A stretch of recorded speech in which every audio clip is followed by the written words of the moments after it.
Okay, here we go.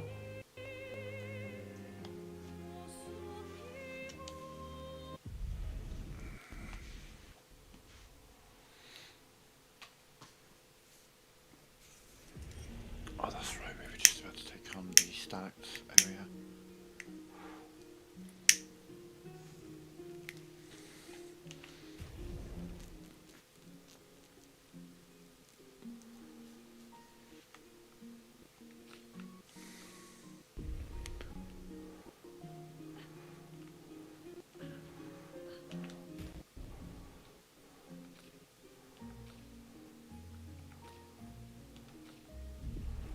It's been a while since I've been here.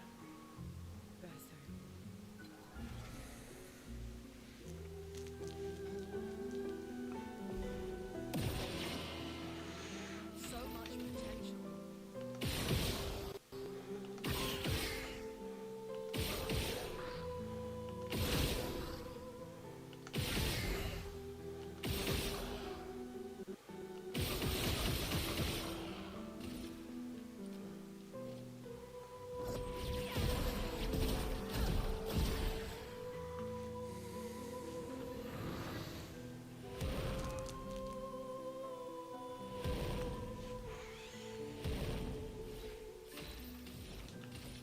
Feel the embrace of fire.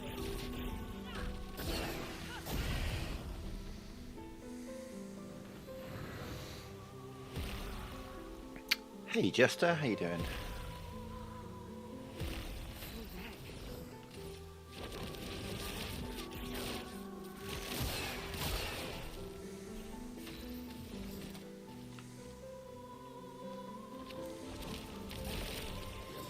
Oh, nice. So now you have Gommage.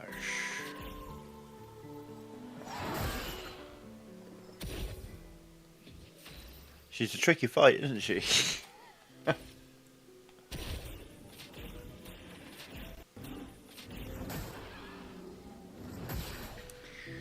She's a fight that I know I'm going to find quite difficult. If I could play her as Verso, it'd be fine, but, you know, I don't have that option. Play her as my owl. Means I might do a weapon swap.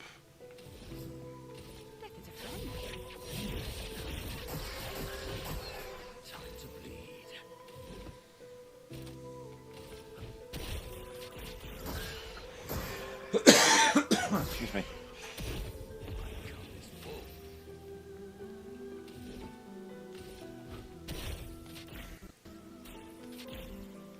Do you play on Expeditioner or Expert?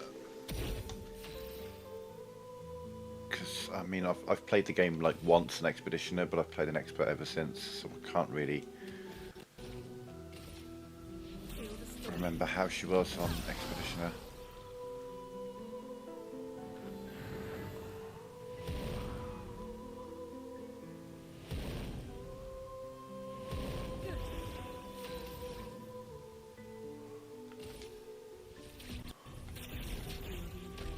Normal. Oh, fair enough.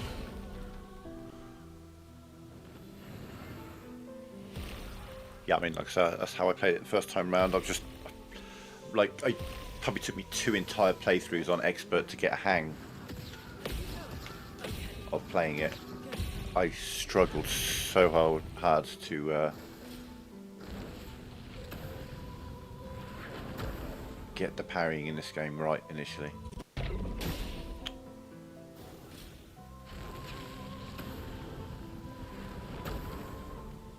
Your turn to shine.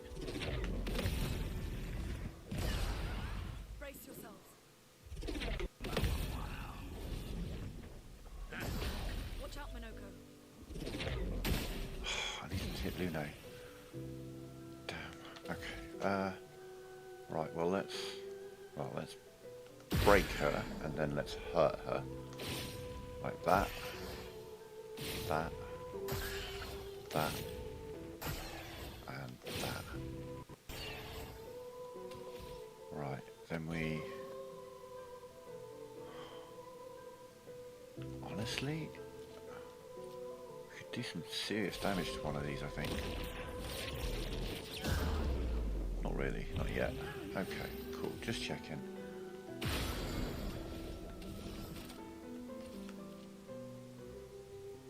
Show me what you can do. Yeah, that was the one. It's the sort of place you wouldn't really necessarily consider going back there, do you know what I mean? But yeah, there's stuff there.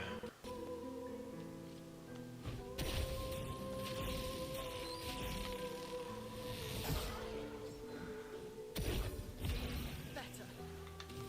Alright, Lune.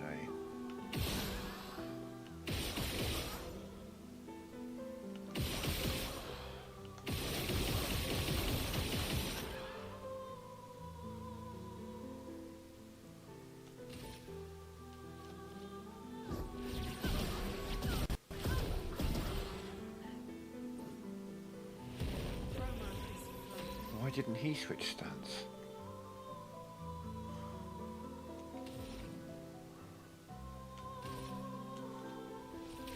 I don't think it'll heal the guy on the right that much.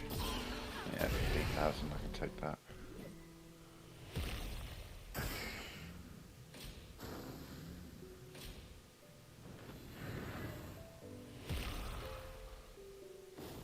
Why, yes, I can use darts.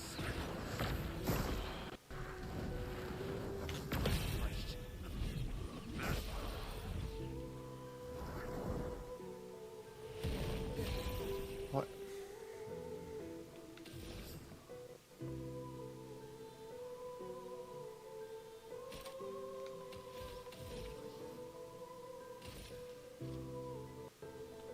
Actually, I could end slice into end slice. I could probably. That'll put me in Twilight. Cool.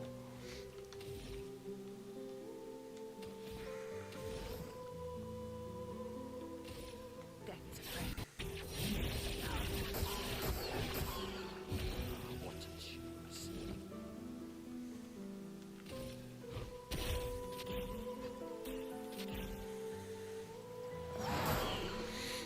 Nice. Have you been to the Endless Night Sanctuary?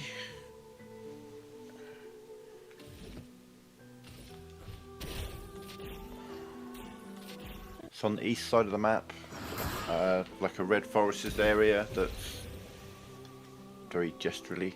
There's some enemies walking about outside and then an entrance.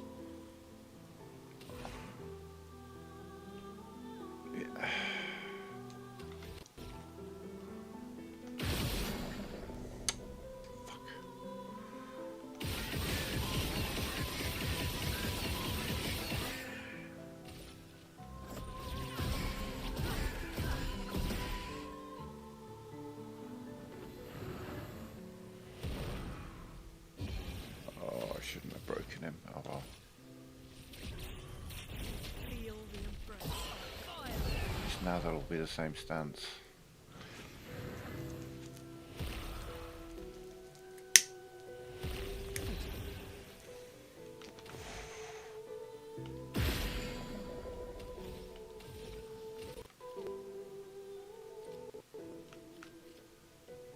He's stunned.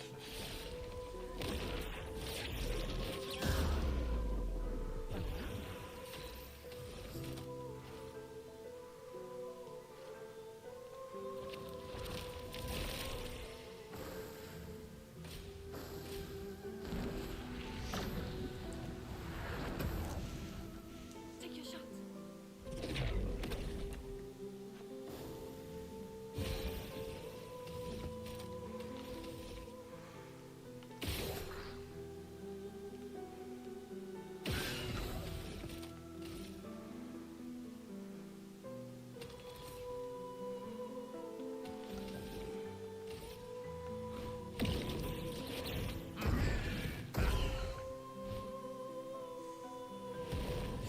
Why are you switching stance, you prick? What? Huh? You had absolutely no business changing stance then. Oh my god.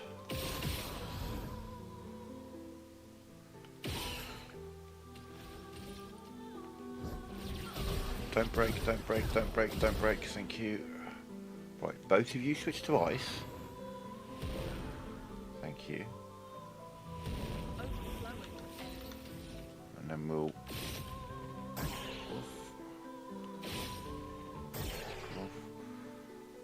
And... now I can't cast hell. Oh my god.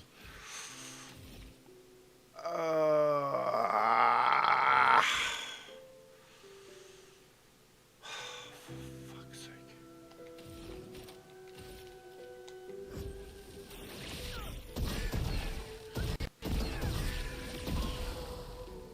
Aggravating.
Excuse me.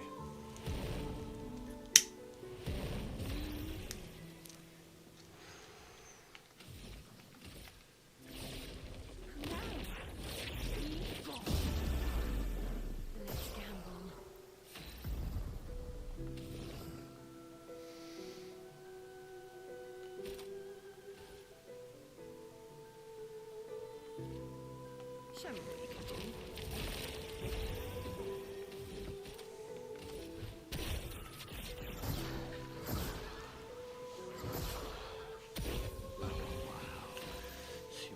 Where else is there? There's the Isle of the Eyes. There's Isle of the Crows. The Flying Manor.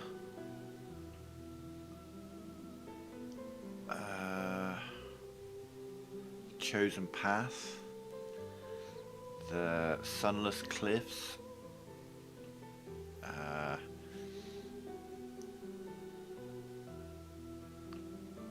Areas on the, there's some enemies on the map, like the Chromatic Portier, the Chromatic Petanque, the Chromatic Chalier, Serpent Hair, Sprong, Chromatic Go Blue, 2 Eviques,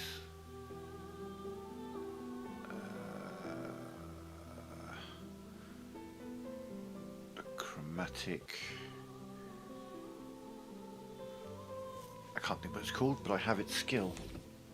Chipelier, yeah.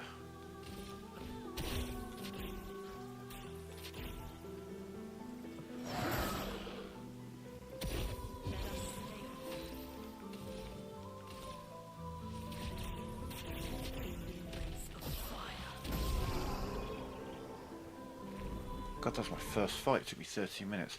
Okay, Lune, I love you to bits. You're just not quite strong enough for what we're doing here. Your damage numbers aren't quite up to scratch. You might be able to control their element, but for these 3 guys, their element doesn't really matter.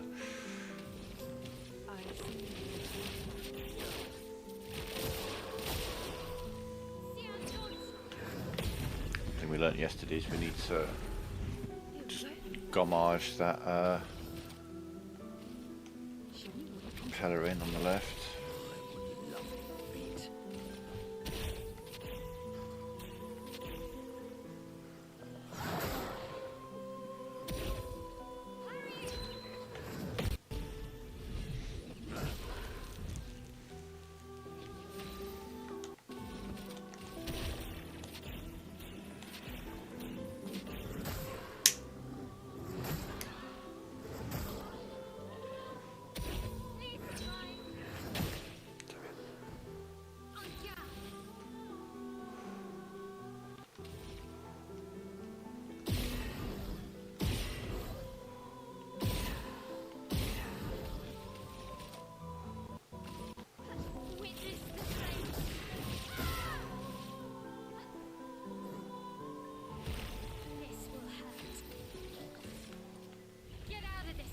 Don't want him healing everyone every couple of turns.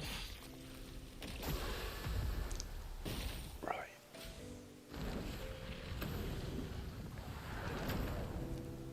Look out!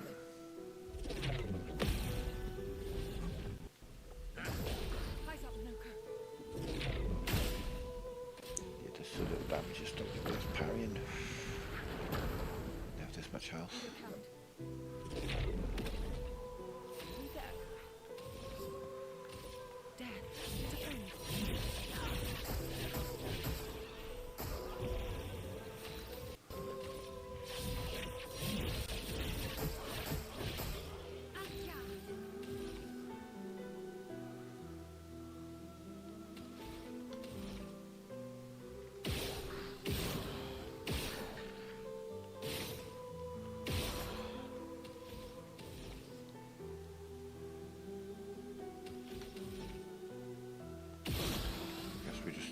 Do a double Gustav homage to get some burn on him.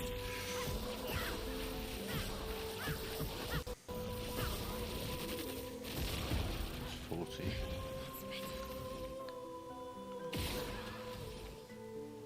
Right. He had a blue mark on him. He had a blue mark on him. Why the fuck did it take it off?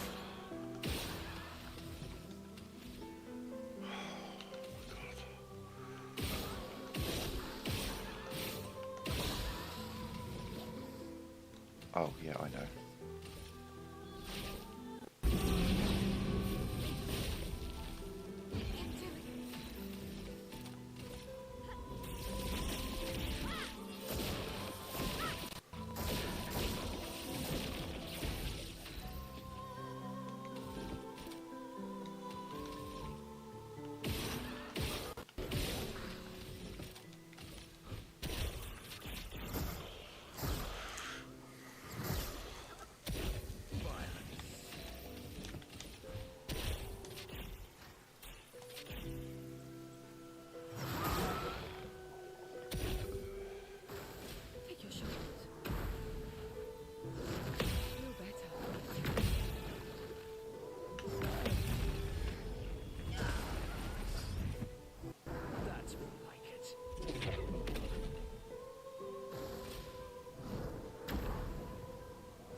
Jesus, leave Sile alone.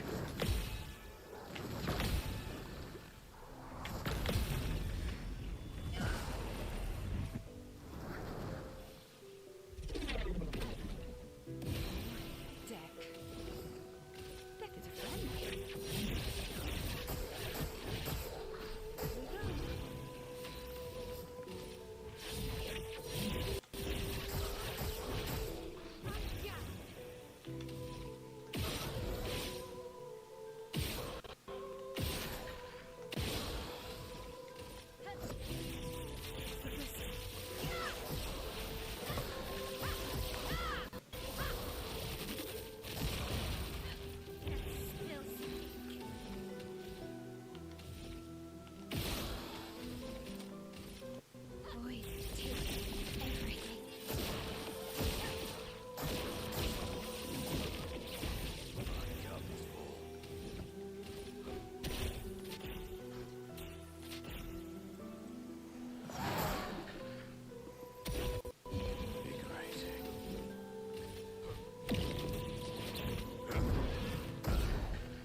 They only do this to Sile.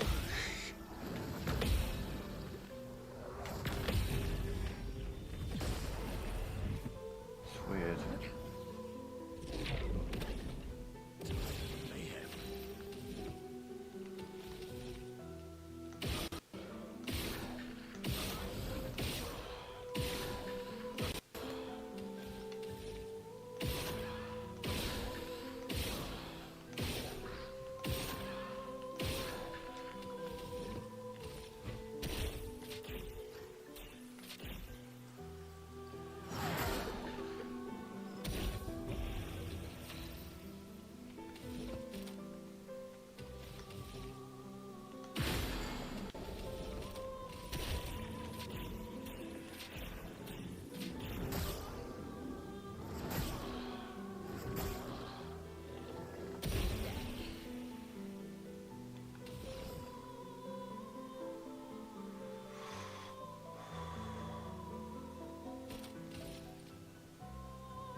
fights here, and they're only going to get longer.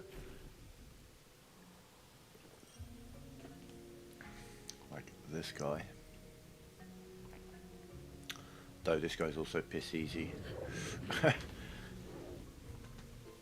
Just he has he's going to have a fucking insane amount of health. He's going to have an insane amount of health.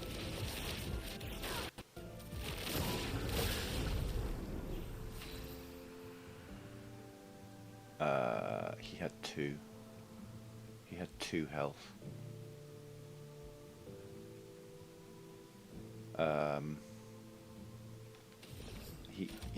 He had 2 health.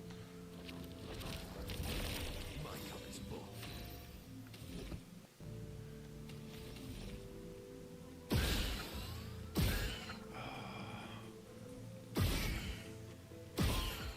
This weird quirk of New Game Plus is that certain enemies sometimes have broken health, as in like it gives them 2 health for some reason. I don't know what this bug is. I encountered it in Renoir's drafts as well. Some of the hardest enemies in the games, and I'd walk in and it'd be like bang bang bang, dead. Just like 2 health. Literally 2 health.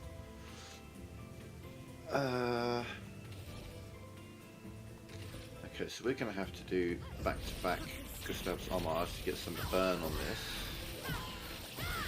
Start burning canvas. There's 34.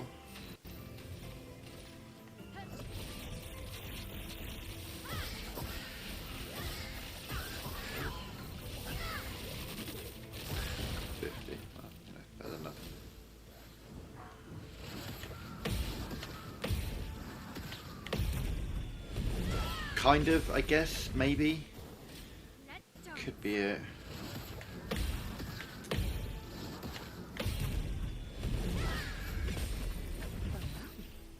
Just this weird quirk of it.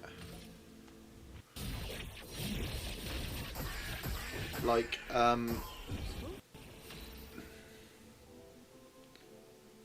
you met Creation yet as an enemy? I know you've met the Contortionist, because the Contortionist you see in Visage, the really creepy, almost marionette type style thing that twists and looks got that weird eye on it.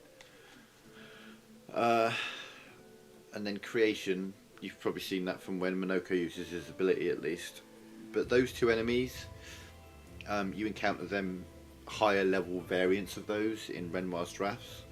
And on a New Game Plus, I've gone in there and like expecting a massive fight, and they've been like, nah, just look sternly in my general direction and I'll just die. It's like, oh, okay, that's happening. The dance begins.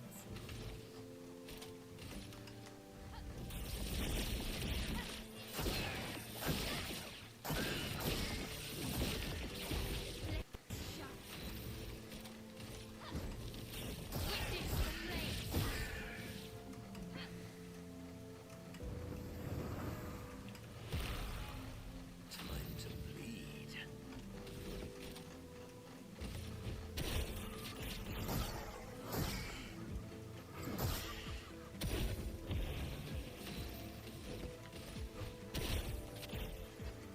It's such a lovely loop, this is. Lampmaster Light into Creation Void.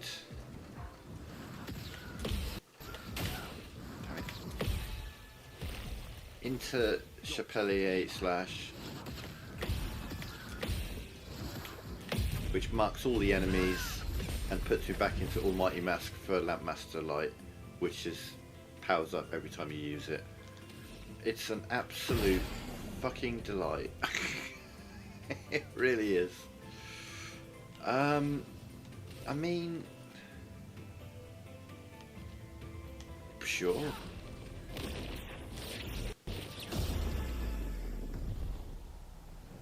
Oh, you bitch. I knew I should have gone for the one on the right.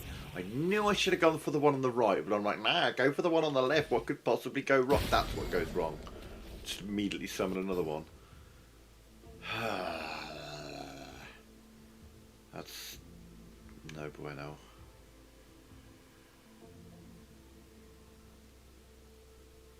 The max level weapon rock. Oh yeah, the perfect chroma catalyst.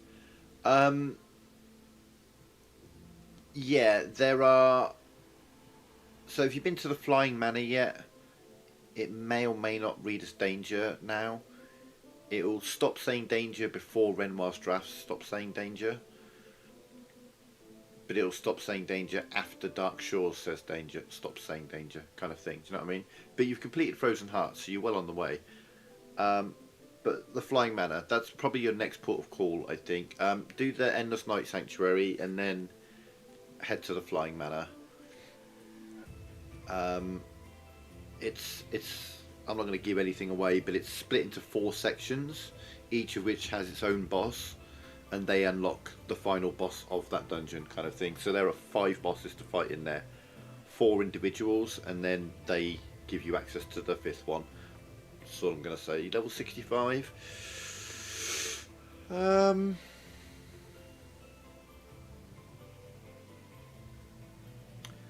Places you can get a perfect chroma catalyst. You can get 4 of them from Flying Manor. You can get one from Serpent's Hair if you killed the big flying snake thing. The big pink flying snake with a lighthouse for a face.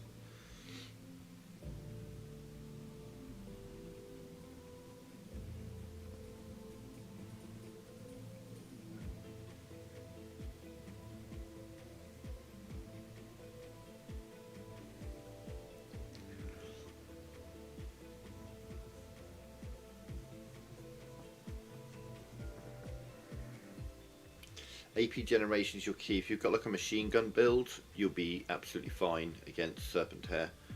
Or a high AP build where you use lots of high AP abilities. Essentially with him, if you use more than 20 AP in between his turns, whether it's like you use 2 abilities that cost 6 and 1 that costs 8, or you machine gun him and shoot him 20 times or anything like that, then on his turn he'll explode. You've got to parry or dodge the explosion, but he'll stun himself. And you can basically keep him kind of stun locked, and he'll just keep blowing himself up to the end. But you need to make sure that you're able to use that amount of AP, because if you don't use 20 AP, then he takes his turn and he'll start smacking the shit out of you. Basically. Yeah, there's a couple of world bosses that may be worth looking at. There's the Chromatic Gold Blue. He's not far from. He's not far from. What am I doing? We are bad omening. Yeah.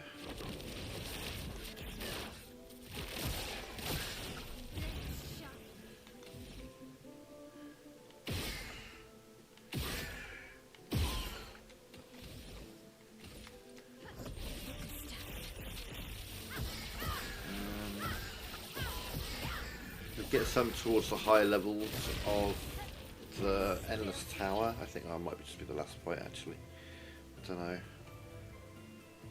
To be fair, you're probably going to want to do the Flying Manor before the final stages of the Endless Tower.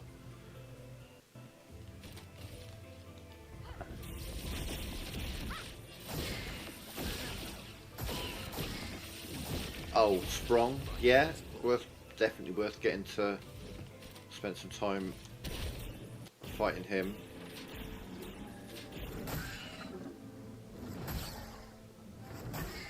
He does his moves in a cycle, so you just keep an eye on what he's doing, and you'll always know what he's going to do next. And the only change he has is when he starts to get sort of below 30-40% health, he'll just add a couple of attacks to his move set. So instead of hitting you 4 times, he'll hit you 6 times, that sort of thing. Or instead of striking the expedition once, then he'll do it twice, then he'll do it 3 times as the fight goes on, that sort of thing. But he's slow, so like when his moves are coming, it's quite easy to learn the rhythm of parrying them or dodging them if you are more inclined to dodge. But yeah, Sprung's definitely worth spending a session getting him killed. Absolutely.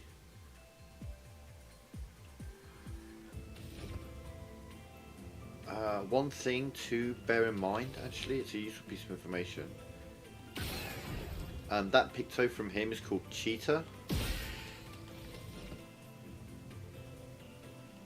And hang on.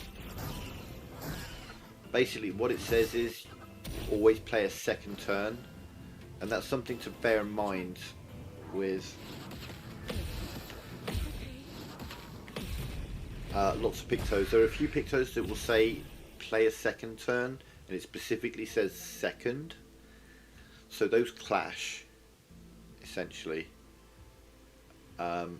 So if you've got dual ISO, for example, on Verso, which a lot of people do because it lets him play twice, why wouldn't you? It doesn't stack with Cheetah, so it's not like you do some attacking, then you attack with dual ISO, then you have a second turn because of dual ISO, and you do some more shit, and then you get to play again because of Cheetah. No, you would have Cheetah instead of dual ISO, kind of thing. There are some other things. There are pictos that may say allows you to play immediately, like shortcut. That's how I'm able to do 3 turns with Mael, for example. She does her turn, she does her second turn because of Cheetah, and then if I do last chance, which reduces her health to below 50%, and she plays again, because it says allows you to play immediately rather than allows you to play a second turn. It's a little quirk, but it's something that people can easily get mixed up, you know, because you just kind of assume that they stack. They don't. The wording is very, very specific on these things.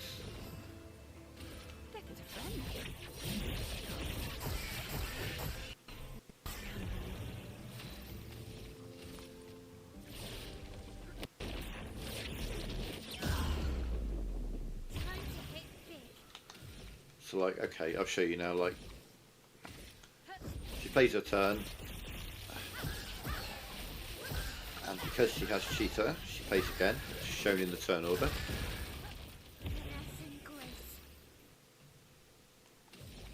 But if I were to go, okay, what I'm going to do is just shoot her a little bit. I want to break her anyway. So if I like shoot my down to 1 AP, actually shoot her. And then if I do last chance, reduce self-health to 1. That puts me in virtuous stance. But because it's the first time in combat that I go below 50% health, I play again.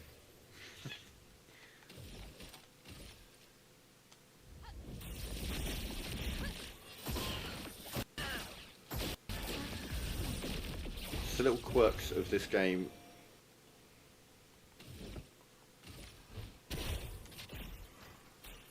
I might just fucking kill her. No, never mind. 12 million. It's a bit low, actually.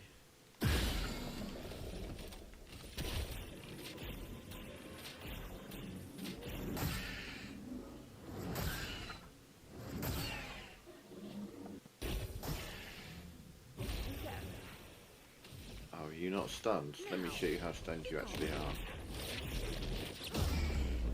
See, why did it only do 30 million? That's so weird.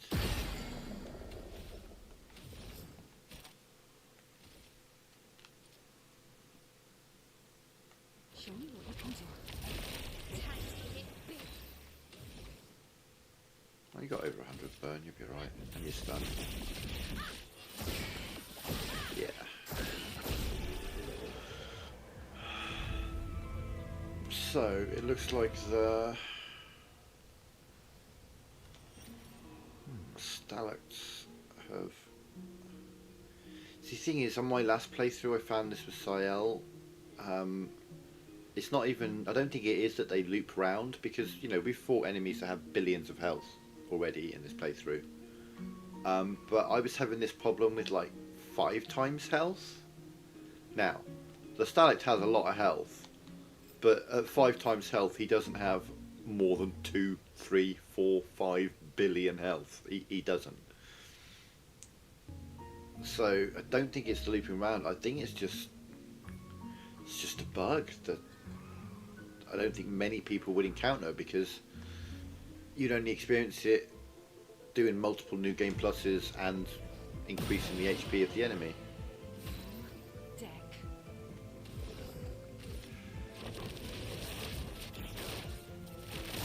Well, okay, so yeah, kill Sprong and spend some time in Dark Shores. Yeah, have you got Jarum on Mael? If you're doing really well on counter attacks, equip her with Jarum.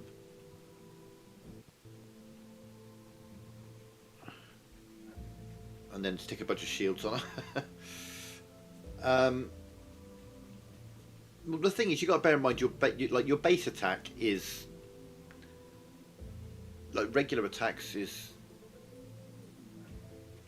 the starting line. It's the baseline. I mean, your skills are where it's at. So, you've got to wonder what skills you have, what you're using, who you're using, how you're using them, that kind of thing. We're doing no Fortune's Fury on you. Show me what you can do. Ah, what a chance. Start off with a double damage Lampmaster 1. Violence. AP, there we go.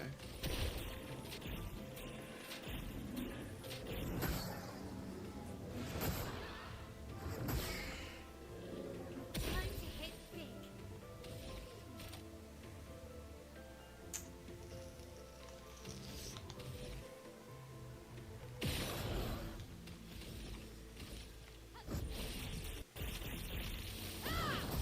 She's going to focus on him. The dance begins. Another one of those just to get back there.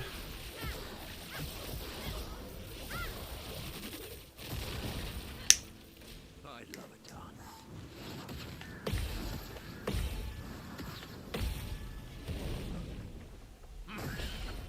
Look out!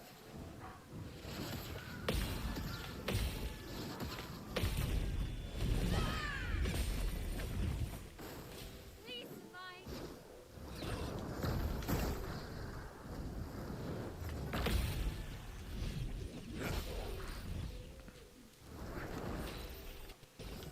Deck is a friend. Time to strike. Death is a friend.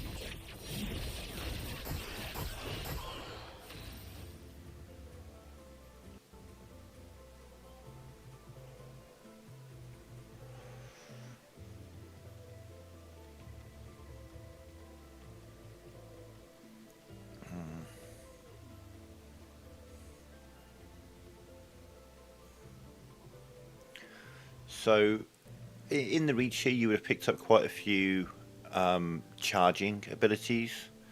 I think you pick up charging attack, charging stun, charging weakness. There's a few charging abilities that will help build up your gradients. In the flying manner, there's quite a few energizing. So like energizing burn, and most importantly, energizing shots. And this is where Verso's machine gun build comes in, where you can build up a lot of damage using a weapon like Contorso, which you would have picked up in Visage. The way Contorso works is when he's in S-Class, he's guaranteed critical hits, but also when he does a critical hit anyway, he does a lightning strike. So he's essentially doubling the damage by doing every hit that's well, not when he's in S-Class, he's doubling his damage almost, but every hit he does a lightning strike. And then you would equip him with like powerful shots, burning shot, marking shot, accelerating shot, protecting shots, and these are all things that apply a status effect when you or have a chance to apply a status effect when you shoot a weapon. On top of that, you would give him energizing burn, energizing stun, energizing mark, or rewarding mark, as it happens to be called, energizing powerful, energizing rush, energizing shell. So anytime you do that, you have a chance to then gain AP back, and that's how the machine gun build works. And then when you get energizing shots, every shot has a 20% chance to give you 1 AP. Once you've killed Serpent Hair, you get Energy Master, which doubles all AP gain. So now all of a sudden you can get 10, 20, 30, 40 shots out in a turn, which builds up your gradient meter, it builds up the break bar, because you can give him breaking shots, which you get from Stone Wave Cliffs. You give him versatile, which means that after shooting, he does extra damage with his attacks. You give him augmented attack. You give him combo attack, 1, 2, 3, so that when he attacks he does 4 hits and he gains a bunch of AP back because of it. You don't even need to give him, like, once you get Energy Master, you don't really need to give him like energizing start and all this kind of stuff.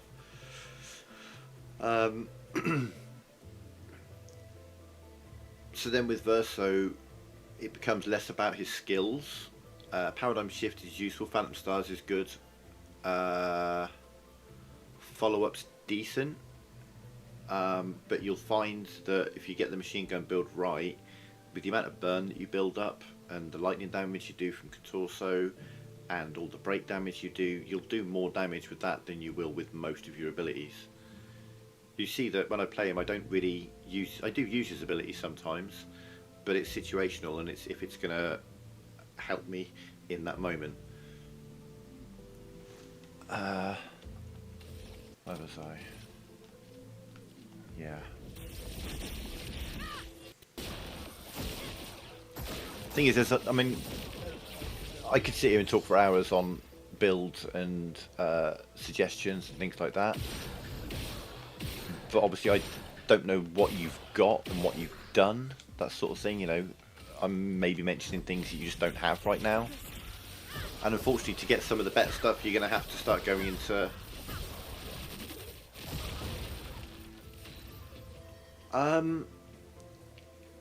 I can help you with that. I can highlight, say, 2 or 3 weapons for each character that are absolutely top tier, and those are the ones you should probably focus on. Obviously everyone's playstyle is different, but I can give you some good options. Like if you've got Medallion for Mael, that's a given. That's probably her best weapon. I'll say it is her best weapon. Joy Arrow for Monoko. I think you get that from the Endless Night Sanctuary. It's a phenomenal weapon. Like, every weapon has 3 abilities, and 90% of the weapons out there, it's a case of 2 of the abilities are great and 1 of them's okay. And some of the really good weapons, like Mael's, she has like 2 really good abilities and 1 okay ability. Monoko's weapon is banger, banger, banger. It's like probably the best weapon in the game overall. That thing he's carrying in his hand right now. He always starts in Almighty Mask. Break damage is doubled, and something else. I can't remember what it is now, but yeah, it's a very, very powerful weapon. But yeah, let me finish this fight, and I'll just Malarum or Medallion? Medallion. When you did the Gestral Village, and you did the tournament in the Gestral Village, where you met Sael, who did you fight against Sael with, and did you win the fight? Would be the question then.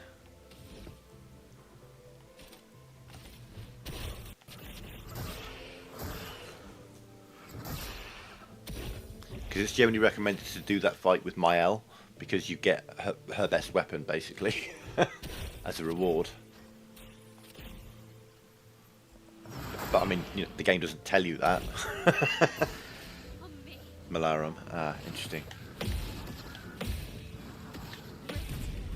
You lost. Okay. you can get the weapon. Is the good news.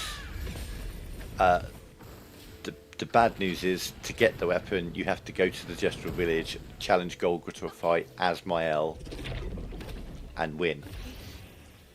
I mean, you can keep trying until you win, but yeah, her best weapon you get from the Gestural Village.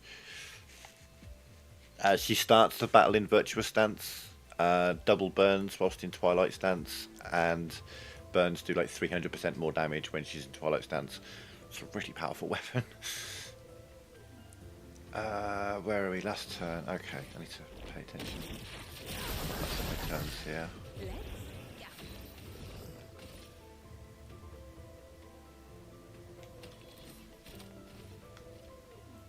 Show me what you can do.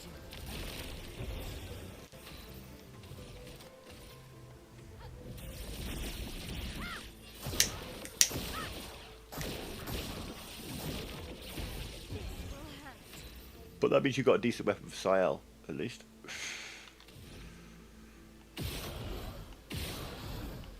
Every cloud, you know.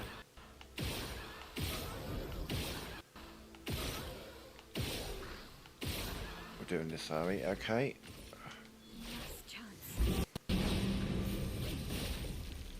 Not giving up. Yeah, I mean, the thing is, you when you fight her with Monoko and Verso in the Sacred River, that's probably her easiest form. Then there's the there's the Dark Gestural Arena, which is in the sky above the Gestural Village. It's that floating little arena in the sky. You can fight her there as well. That's where she's at sort of middle power. And then when you fight her in the village, she's at full power. She's fucking hard, man. I'm not gonna lie to you. She's very, very difficult. she ain't fucking about. Like, she's on her home turf. Do you know what I mean? She can't lose in front of her villagers. She's going for it. She's got a soft spot for Monoko. Do you know what I mean? She likes him.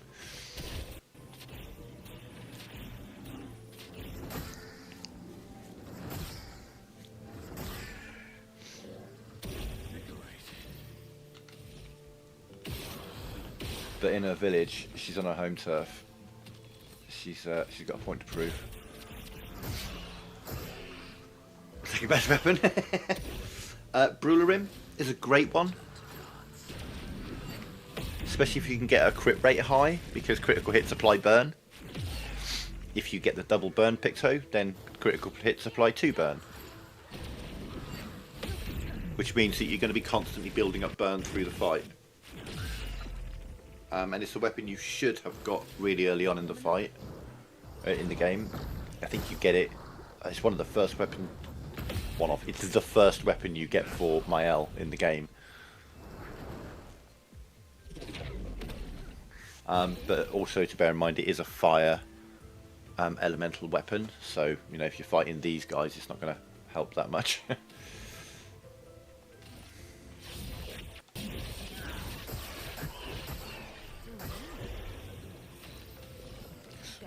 That consumed. Spill some ink.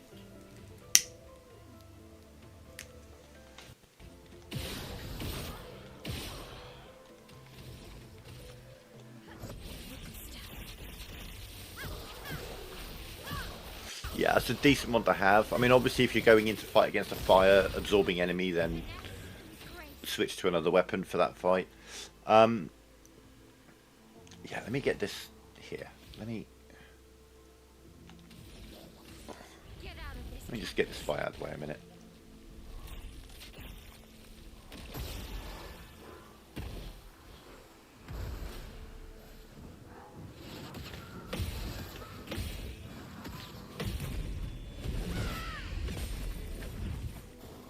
It likes you.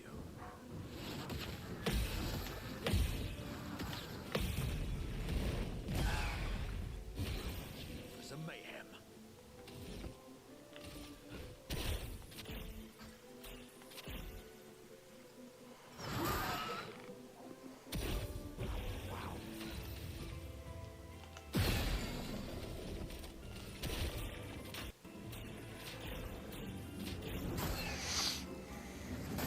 Oh, okay.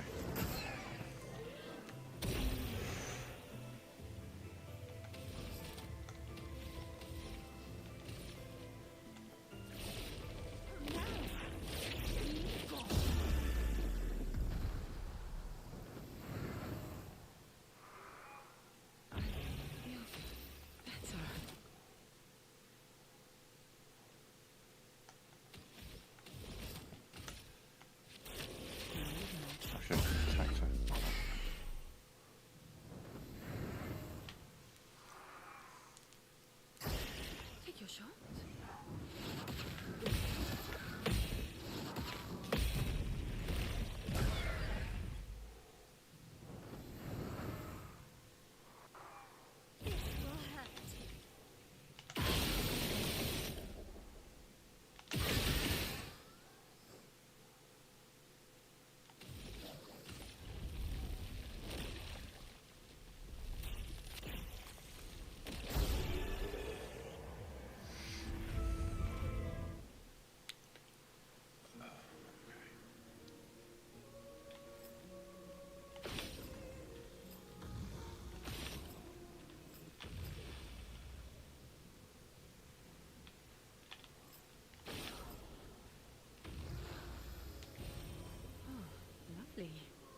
I'll be back in a minute.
Oh, it must be a day ending in Y in my neighbourhood because there's people shouting at each other in the street. Classy.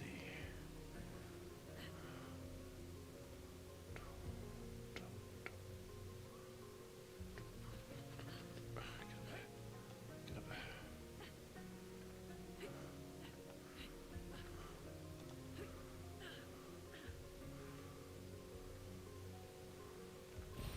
What have we here?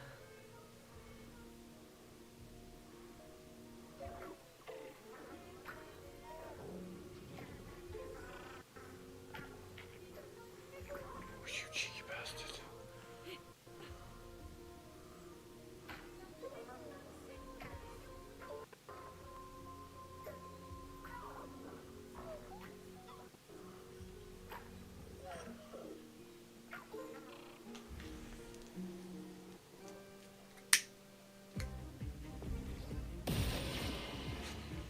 Careful now.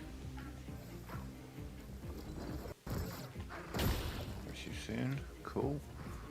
Excellent. Right. Must parry. Well, I think I can delay him for like ever. Full deck.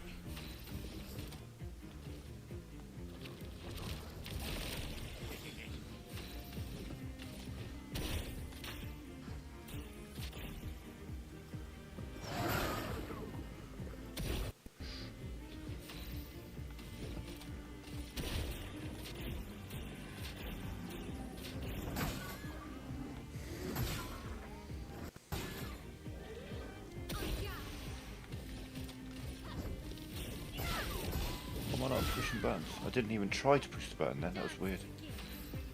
Right, let's see what a Gomage does to you. It shouldn't kill you. Better not kill you. Yeah, no, I think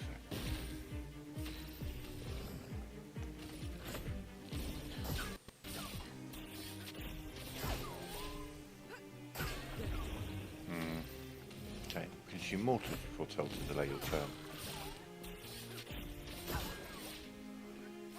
There we go.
delaying, unfortunately.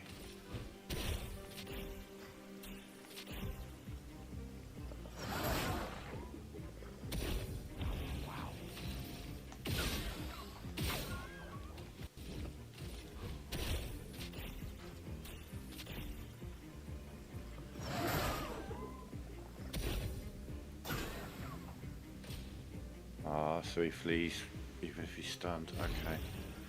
Alright. We're going to break the shit out of him and never let him play again until we're ready to kill him.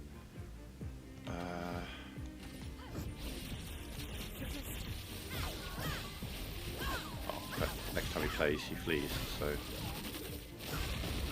I really cannot let him play.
So here's the thing.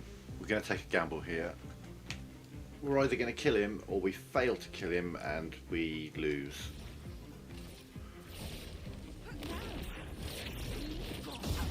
Ooh, we're going to lose. Because I can't delay him anymore. There's no foretell to consume to delay him. Which means Minoko needs to kill him. Which he can't. I shouldn't have done that. I went too soon. Fuck.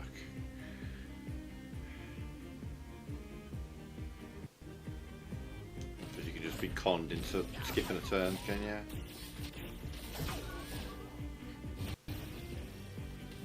No, so we mark on him. Maybe he just becomes unstunned and doesn't just immediately run away. Somehow I can't see it. He's gonna run away. Ooh! We did manage to get another turn out of it. Ah, bitch, you're dead. You're dead, you're dead, you're dead. Nice, nice.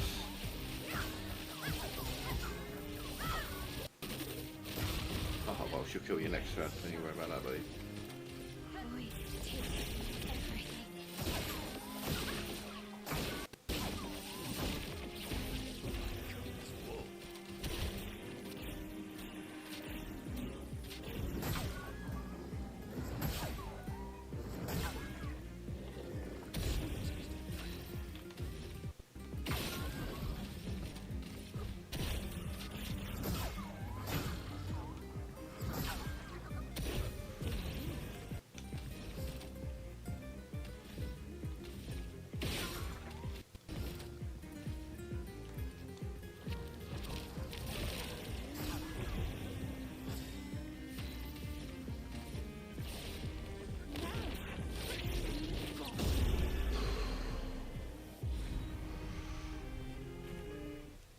Some health. God damn.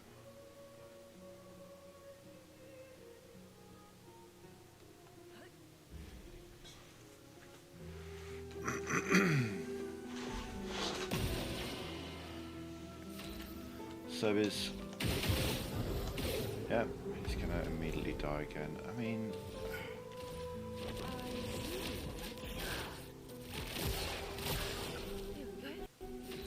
fun out of killing.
so zoned in that fight, like, yeah, tunnel vision then for a bit, just, not saying I was like good or anything, just, yeah, I was just like, so zoned in then, it was like, when the fight ended, it was like, oh shit, yeah, fuck. Blech. Weird.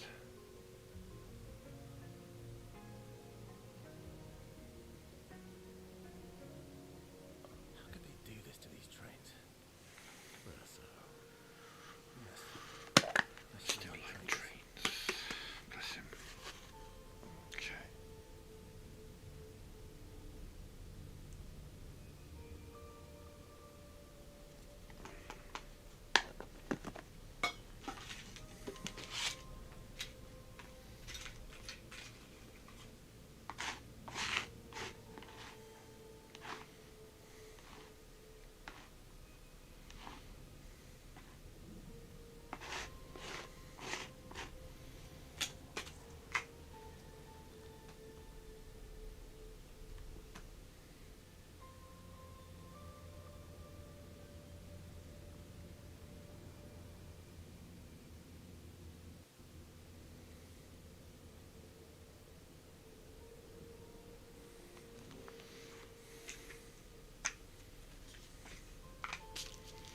Yeah, bear with me a moment and we'll carry on.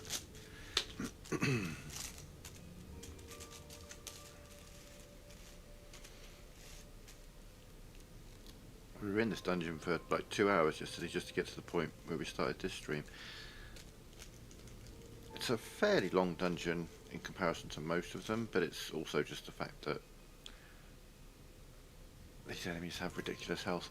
Though, I don't know what's going on with the Stalax. We've got a Stalax over here, he's probably going to have like 2 health as well, which sucks.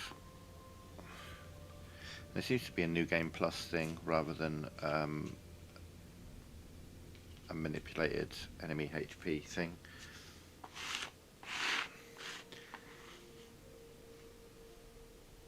Because on my Sile playthrough I tried taking the multipliers off and it was still the same issue. So I don't know what causes it, but it is a weird one to have. I just randomly, amongst all these long, difficult fights, I've got some big, massive enemy who's got 2 health. Which, you know, not exactly challenging, to say the least.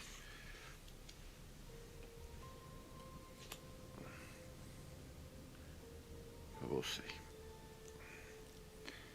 There's only one of them left, to be fair.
sure he counters me.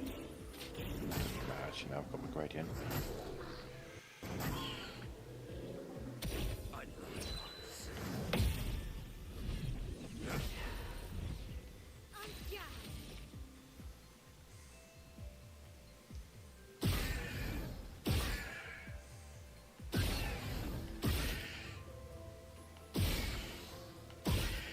Come on, Mark.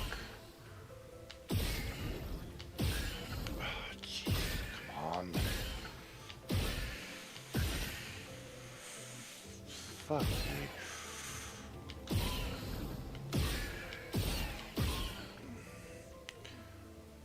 Oh. Okay.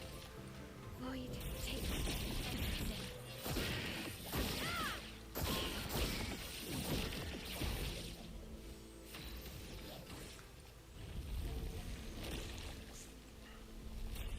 Always get that guy out of the picture, then I'll quite have to focus on these other guys, but him just healing everyone is no good.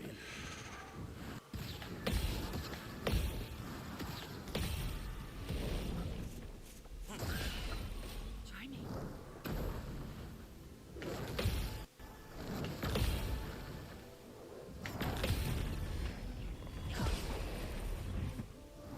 Let's gamble.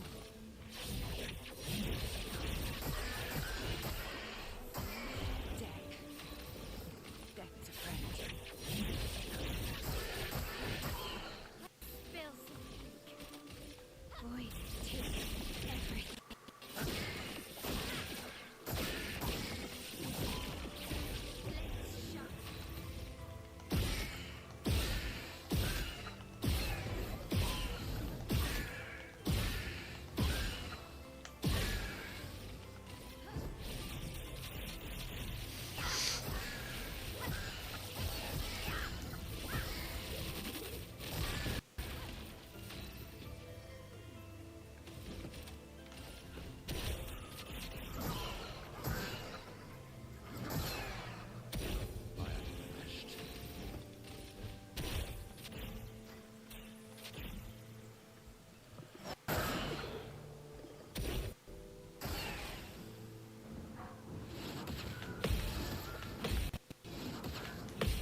great.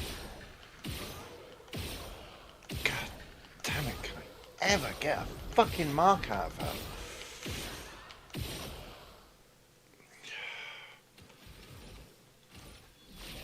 I'm not. Okay. Void takes everything.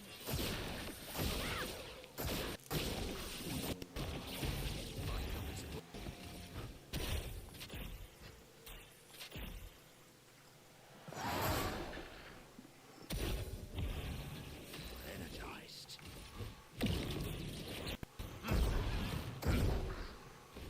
Ready.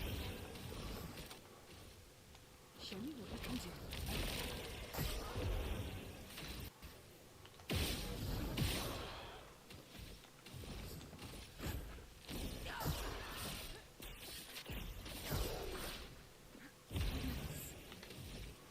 Mark him.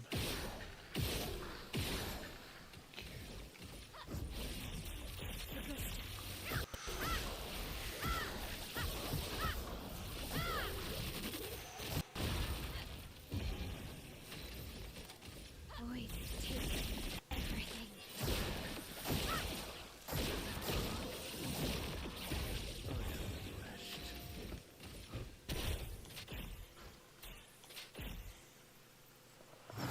Energized.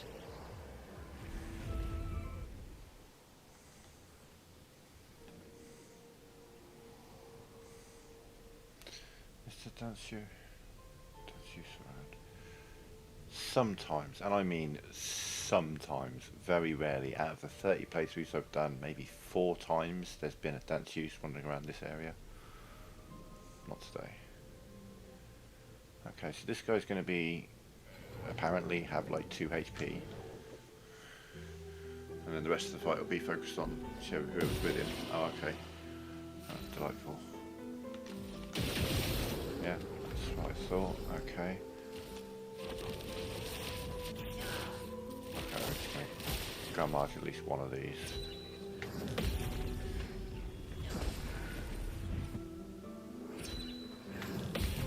No, we won't. Properly.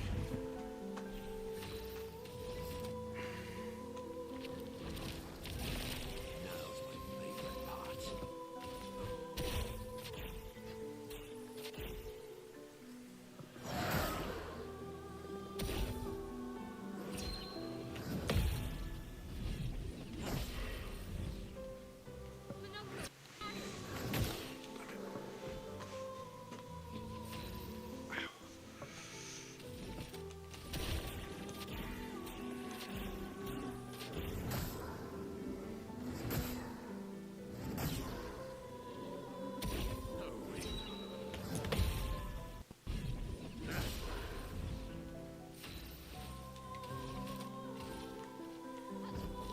Witness the flames.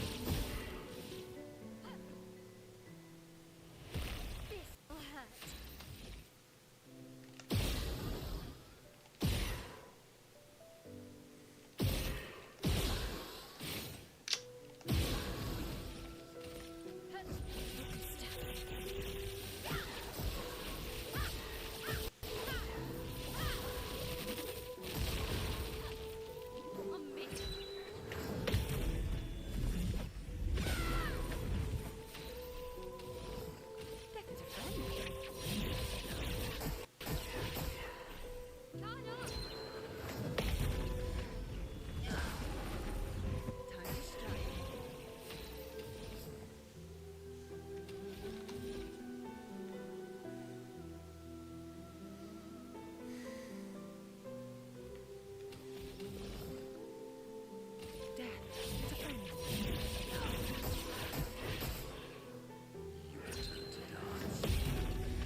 No! Oh my god.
Oh my fucking god, stop aiming at him!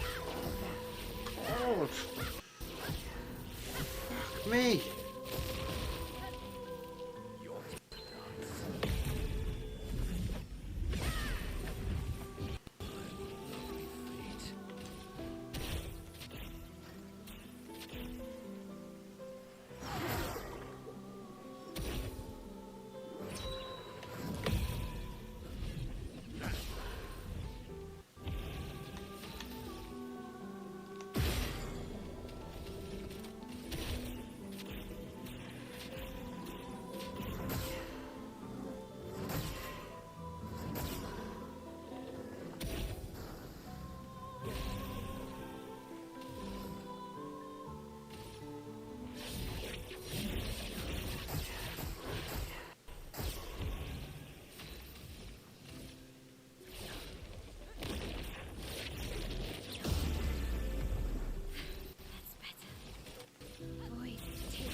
What have we here?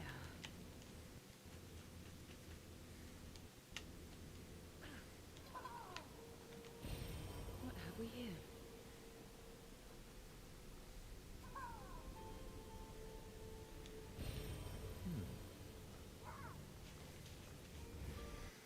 Here he comes.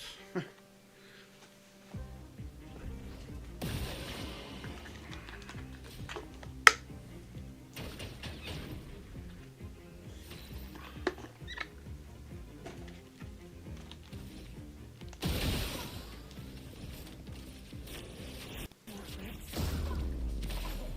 Well, well.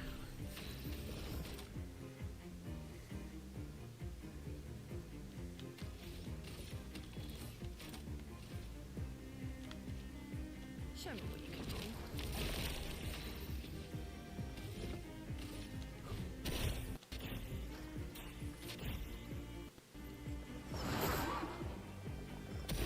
Now's my favorite part.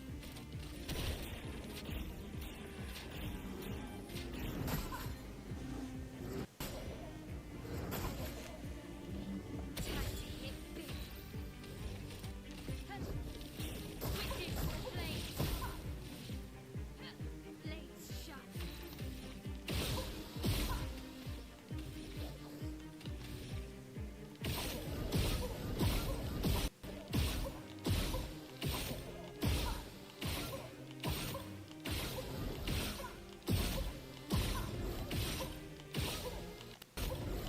Any fucking time. Jesus.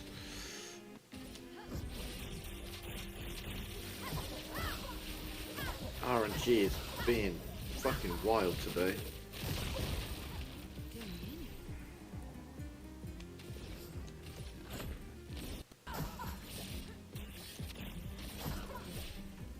Let's gamble. Which wasn't enough. I've got a 24 so.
Okay, so the mime is counted as a weak enemy.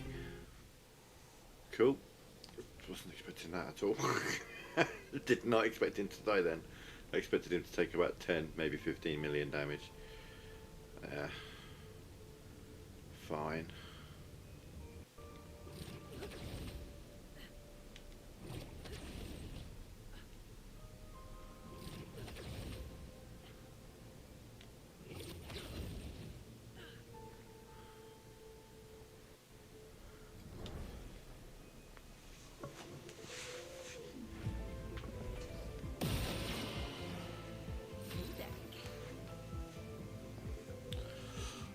Oh, I think we'll just fucking gomage our way to the next boss, because I see. we'll move on. Here we go. Show me what you can do. My, what lovely feet.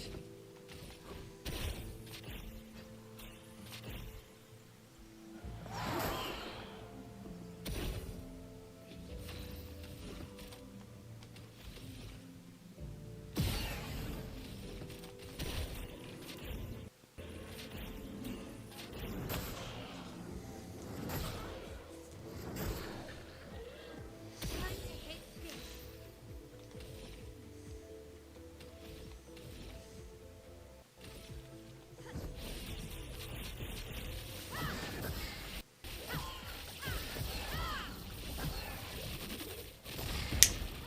Blades sharp.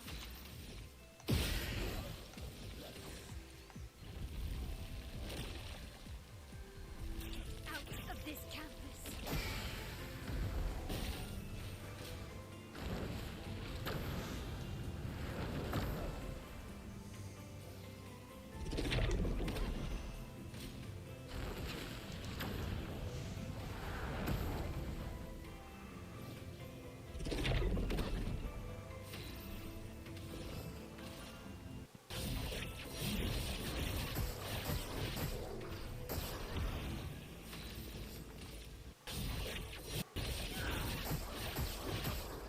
This will hurt.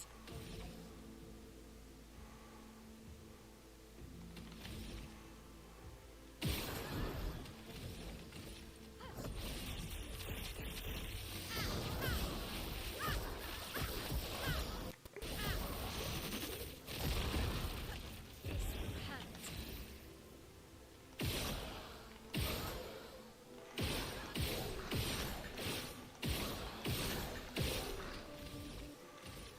Last chance.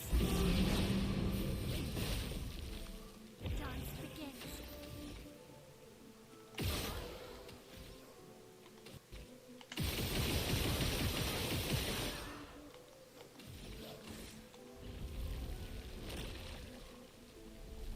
Out of this canvas.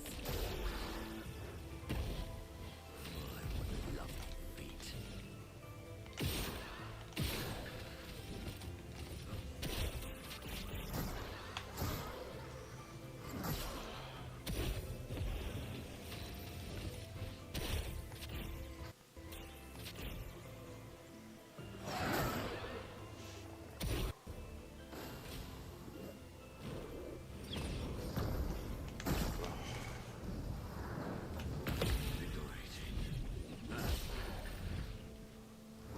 Eyes up, Minoko.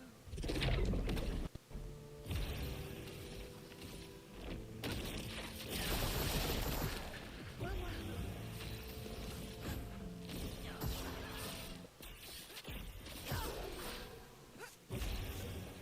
Okay.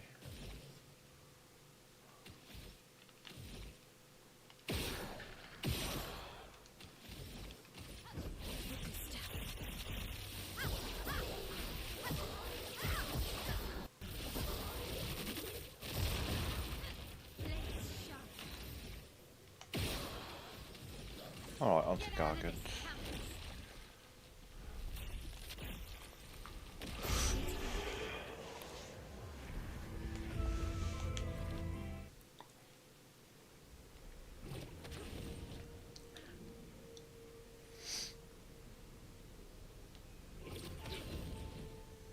Oh, this one is huge. Hold on a second.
Let's see if we can do this without him taking a turn.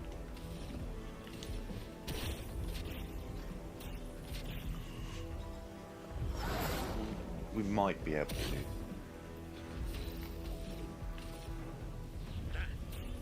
Just slows him down enough for Sail to have a go.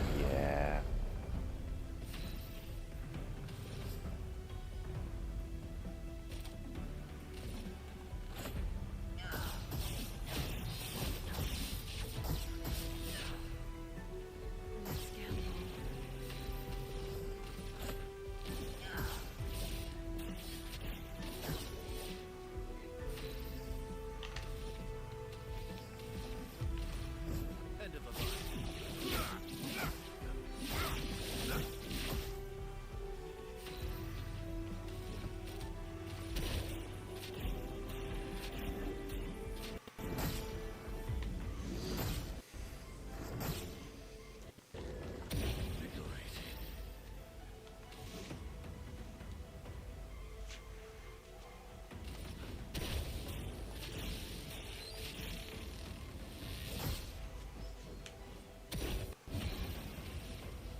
Two.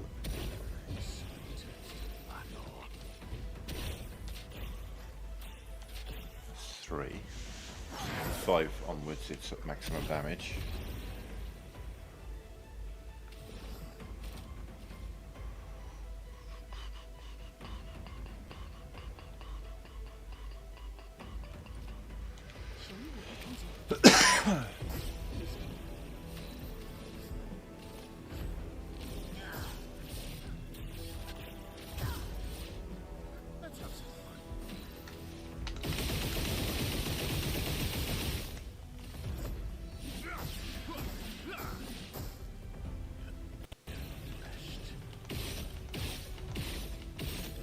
Come on, give me something.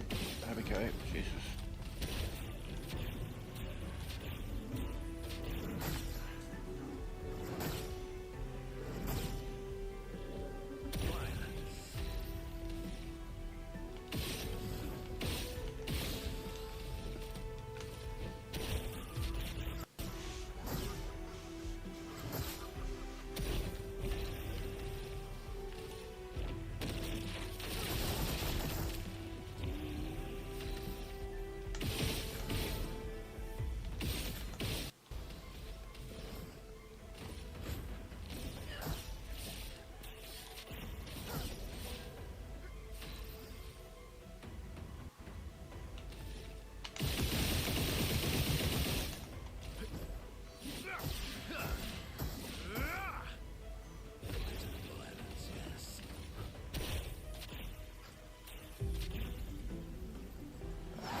Show me what you can do.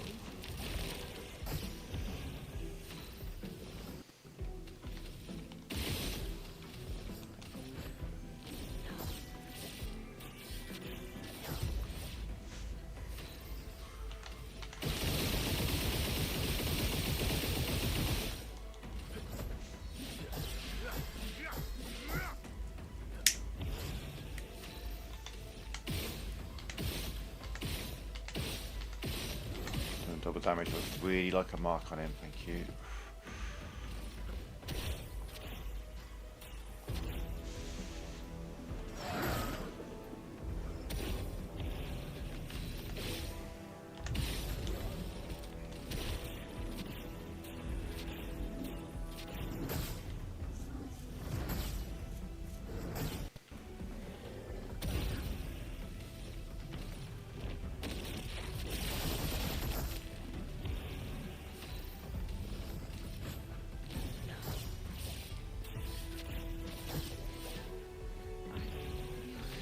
Ooh, okay. They've given up on letting me. Interesting.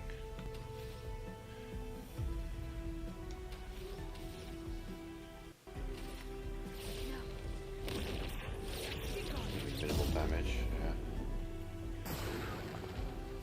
Oh, you remain stunned because of this bad boy. Okay, yeah. Go down to A. You do your Chevalier Slash. Give you a Mark Lampmaster Light. And hopefully Sayal can delay him again. Energized. So about 50 million or so. 42, yeah.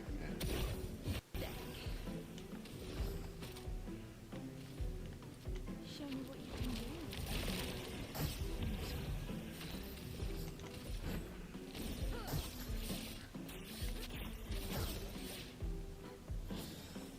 Yeah. Let me reapply stun because we're in A.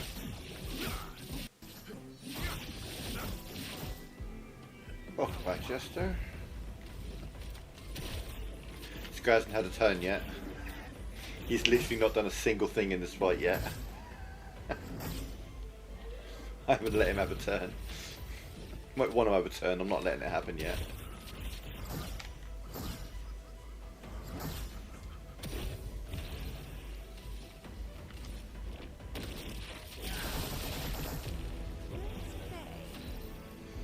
Can't box if you're stunned.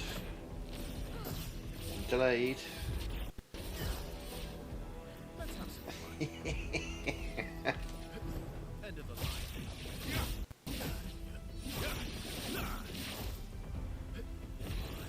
Lovely feet.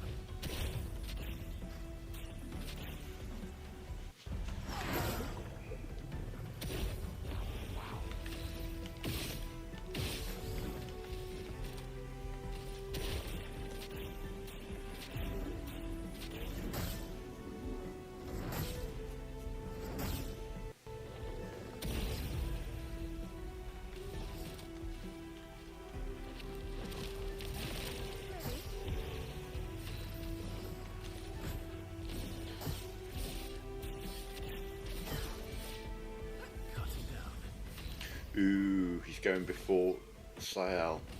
Oh, because I haven't refreshed her fucking... Damn it.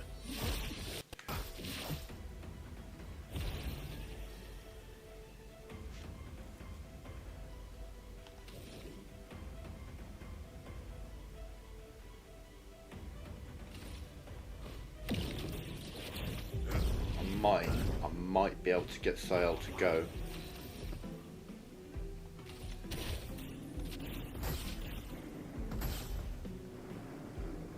Rush on Sayal. Come on, rush on Sayal. God, but he still goes first. But he's stunned. He's still stunned. Oh, he's still stunned. Unlucky.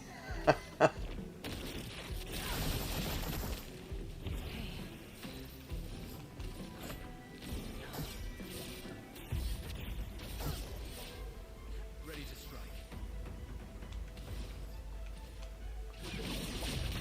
Worth it. My heart. 1, 2, 3. Oh, 3 is it? Isn't that lovely?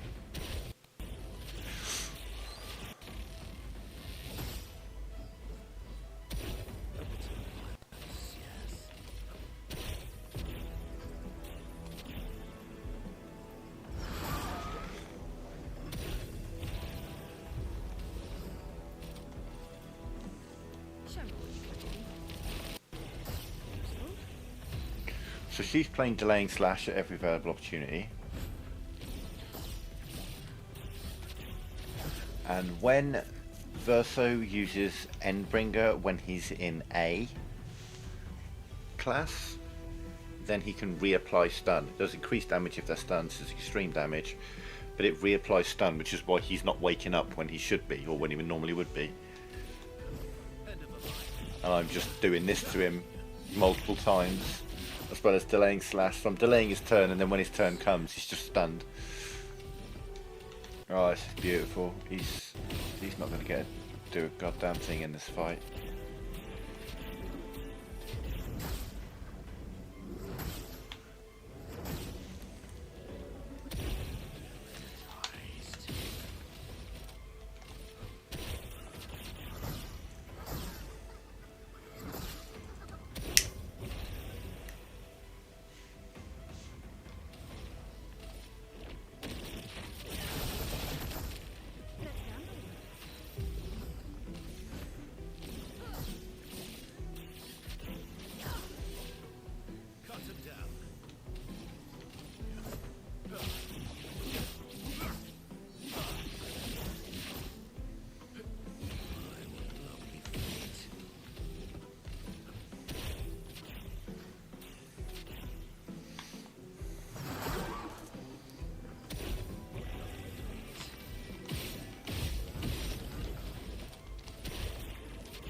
Now he's got 2 turns in a row. Shit.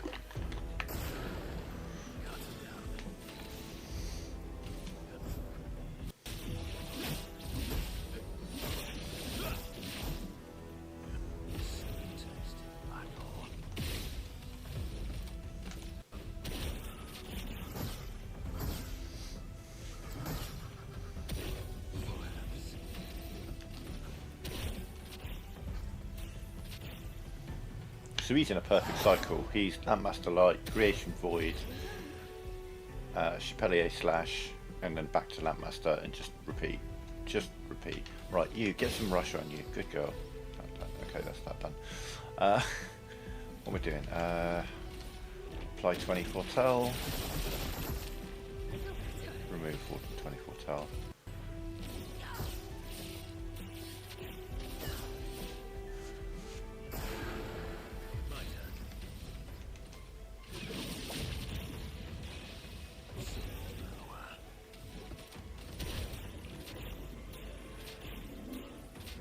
It looks like you might actually get a go this time, unless you can delay it into Verso going.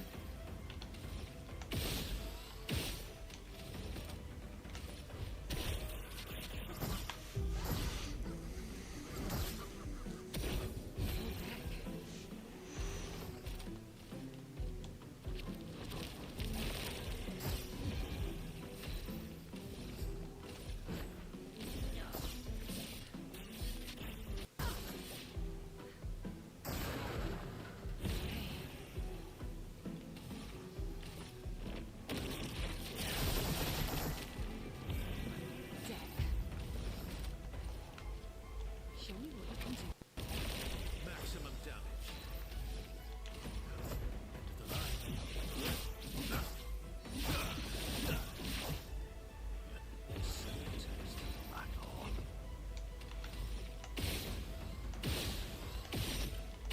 Or try and get that mark on if I'm about to do a big hit, especially.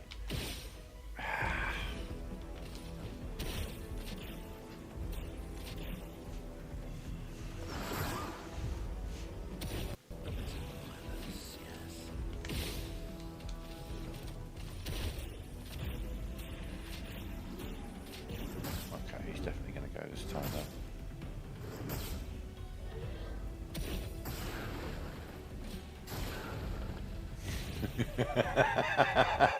Maybe not. Alright. She's consumed a lot of Fortal in this fight, so we'll give him the chance to start. Just to see if she can actually kill him next time around.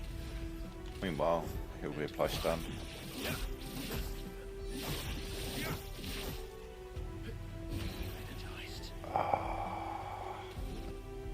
Shit, I need to get Rush back on. Oh, she's got Rush. Okay, she's got Rush. She's alright.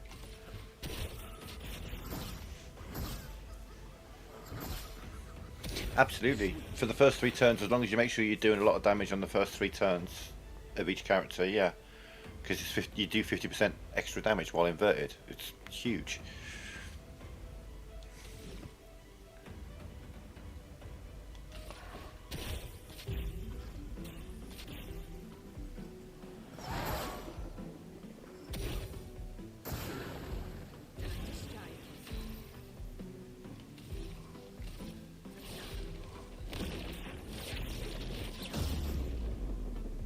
$792 million.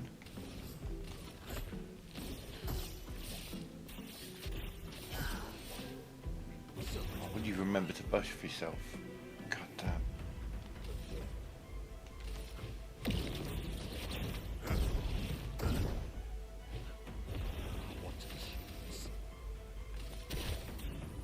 I'll buff you, don't worry, Sile.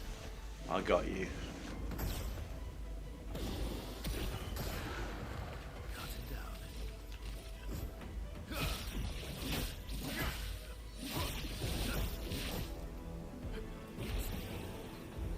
Once I finish this fight, I'm going to go through a few things with you. We're going to look at a couple of weapons, and I'm going to explain a couple of little things about the pictos that will be very, very helpful for you.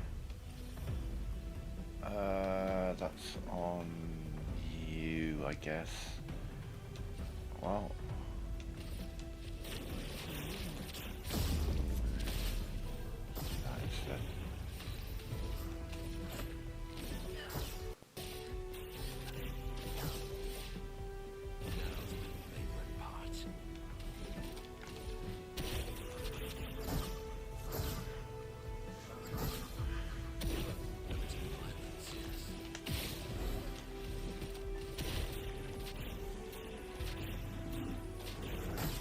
We've got him over half health and he hasn't done a thing yet. I haven't let him take a single turn.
End of the line.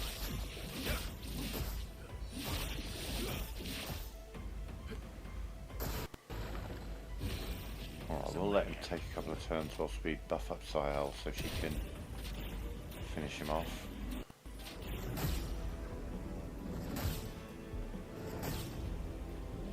Don't need much.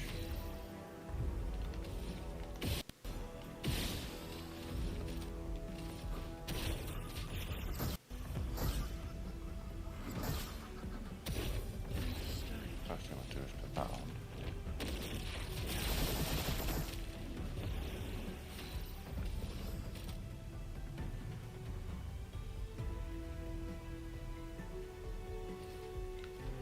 Show me what you can do. Cut him down. End of the line.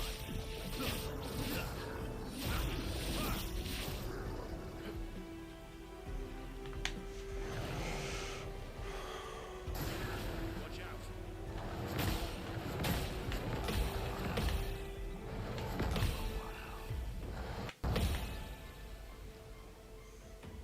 Not impressed.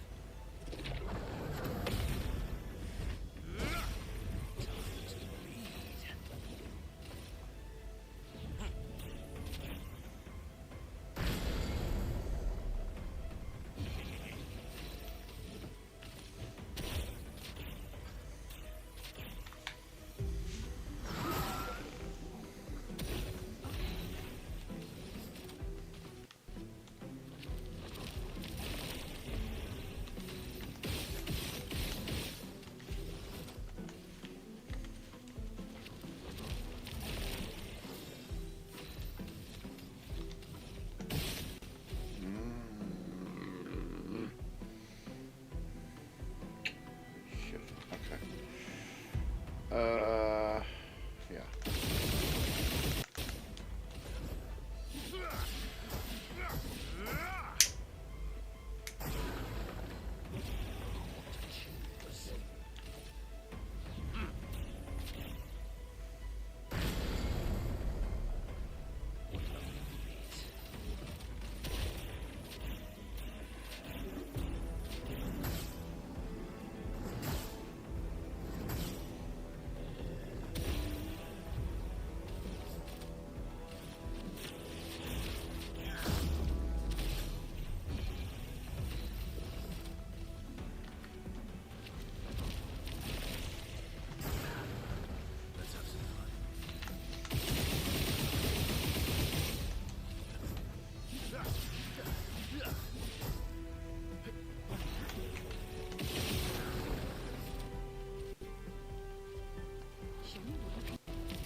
Excuse me. Right. Okay, so Sayel Martinan is her first choice class, but first choice weapon. But I think that's late game. I don't know if you'll have access to that. That might be. Can't remember where that's from actually. Off the top of my head. Ramison's a nice passive one. Rangerson's. Sorry. Tisseron's pretty good.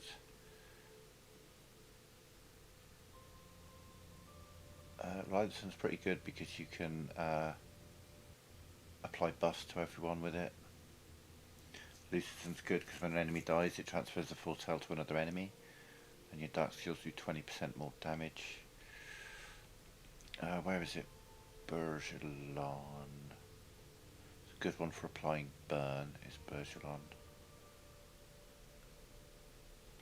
And then this one's really good for applying charges, but you do take more damage.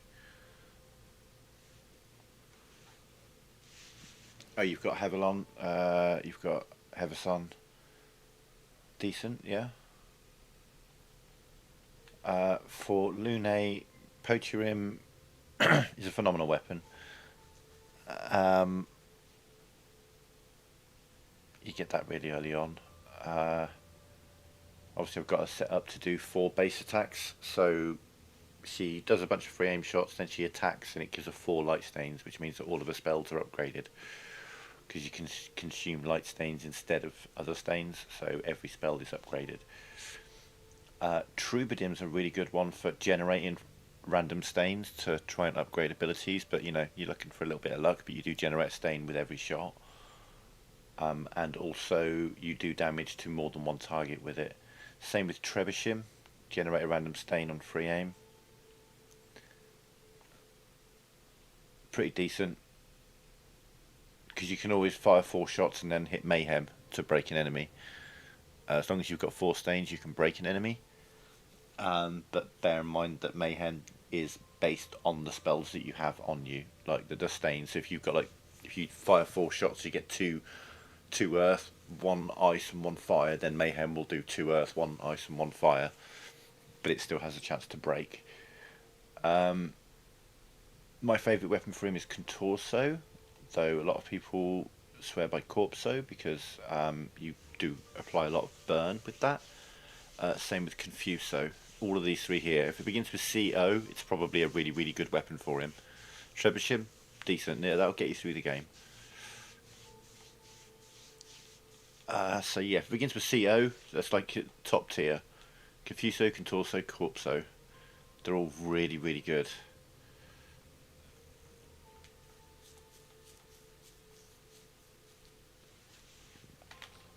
Mael, Medalum, you've got Malarum. That's decent. That's a nice defensive one. It's a very nice defensive one. I highly recommend Jarum. Contorso, nice. Highly recommend Jarum. You switch to Virtuous Stance on counter attack. You apply 5 burn on counter attack. You said you're doing a lot of counter attack damage. And then if you've got shields, she does 50% increased counter damage per shield. Now, here's where I'm about to explain something about the pictos. So, zone in, focus. And I could use this weapon as an example. You can have up to 9 shields, right? So it says 50% increased counter damage per shield, and you can have 9 shields. So you would go, oh, 9 times 50%. We'll figure out where that is and we'll get it for you because it's really good, but it allows me to explain this concept. You would think 9 times 50, 450% damage extra. That's not how it works. It's bigger than that. It's way bigger than that. It says that base damage is 6,433. Let's make it easy. Let's say the base damage is 1,000. If you have 1 shield, you'll do 50% extra, so you'll do 1,500 damage. If you have 2 shields, you don't do 100% damage, 2,000 damage. No. You do the 50% damage to put it to 1,500, and then 50% of that, so it's 2,250. So now you do 2,250 with 2 shields. With 3 shields, you add on another 1,125 to that, so 50% of the total with each one. So by the time you've got 9 shields, suddenly it's not 450%, it's closer to like 900%, 1,000, it's way bigger. And the same can be said of the pictos.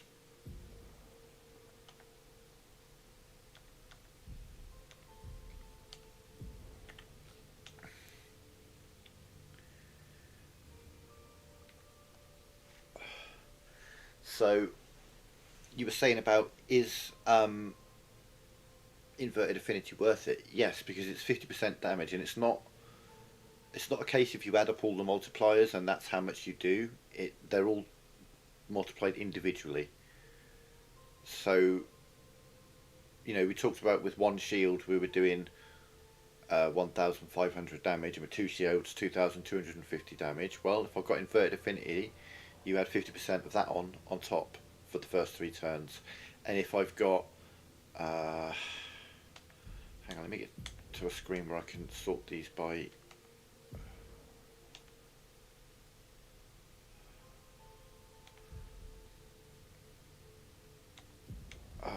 here's where I can do it. Okay, support,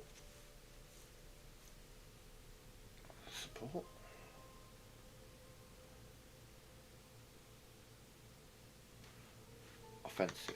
Okay, right. So you start off with your base damage, and because I've got auto powerful, I do an extra 25% extra damage because I've got powerful on. But I've got greater powerful, so it's actually 40% damage. But then burn affinity, if the enemy's burning, I'm doing an extra 25%. And again, it's of the total. It's not just you add that 40% and that 25% to give yourself 65%. It doesn't work that way. It's cumulative. That's how you're getting millions and millions of damage in the late game, because all of those multipliers, it's just they keep adding it all up one at a time, and you end up with massive numbers. So the point I'm getting is that there are some pictos here that you want to always have equipped to everyone. Some very important ones. Teamwork.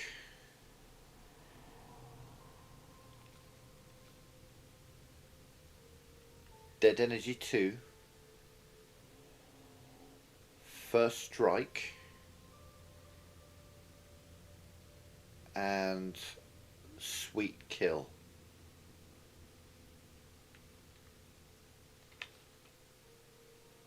Sweet Kill.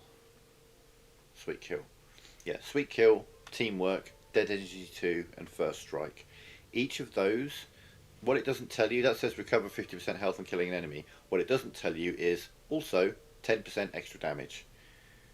All 4 of those give you an extra 10% damage that is not written on the picto. It's an inherent 10% extra damage that each of them do. And again, that doesn't mean you do an extra 40% damage. That means it's 10% plus 10% plus 10% plus 10% of the total each time. So having those 4, yeah, have First Strike on everyone. Yeah, that's another thing to bear in mind. If you run up to a fight and you engage the fight with the with that, if you walk up to a fight and do that, you get First Strike. Doesn't work against bosses because you can't do that. However, when you do that, it just lets you all have a turn first, and then the enemy has a go. If you walk into them without doing that, but you have First Strike, you all get to go first, and then the turn order is decided on your speed. So if you have fast characters, you may get to go more than once before they take a turn.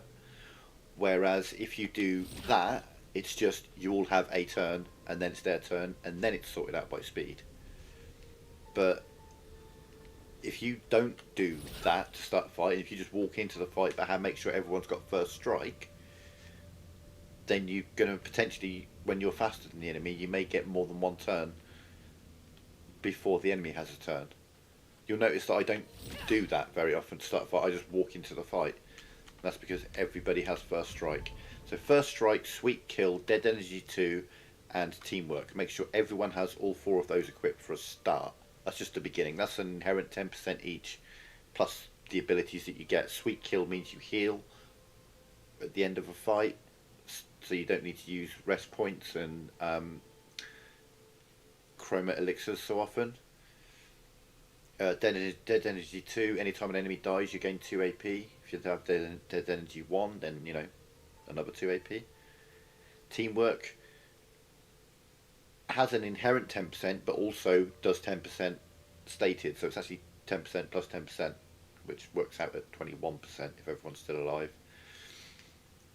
But that's just them. There's, Jesus Christ, other things that increase your damage.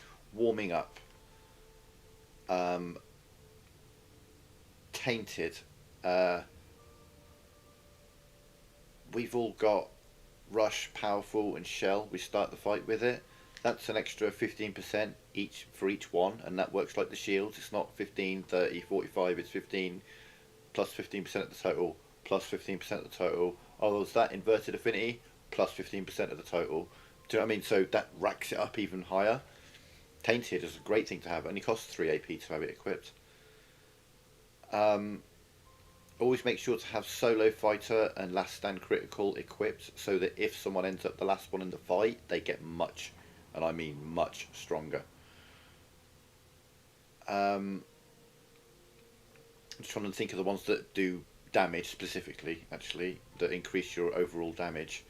Powerful Shield, if you've got shields, have Powerful Shield. That's an extra 10% increased damage per shield. Obviously Painted Power. You want Inverted Affinity, yes. You want Immaculate, 30% increased damage until a hit is received. And then that resets, and then you start that again. Greater Powerful, for when you have Auto Powerful. Glass Cannon, there's another 25% multiplier added on. Yeah, you do. Full Strength, extra 25% if you're at full health. First Strike comes with the inherent 10%. Empowering Parry, every time you parry. And Empowering Dodge. There we are, Empowering Parry, Empowering Dodge. I don't have that one. Oh, okay. That's extra 5%. What else is there that does specifically damage increase? Burn Affinity is a great one to have, because if you've got burn on them, it's an extra 25% damage you're all doing.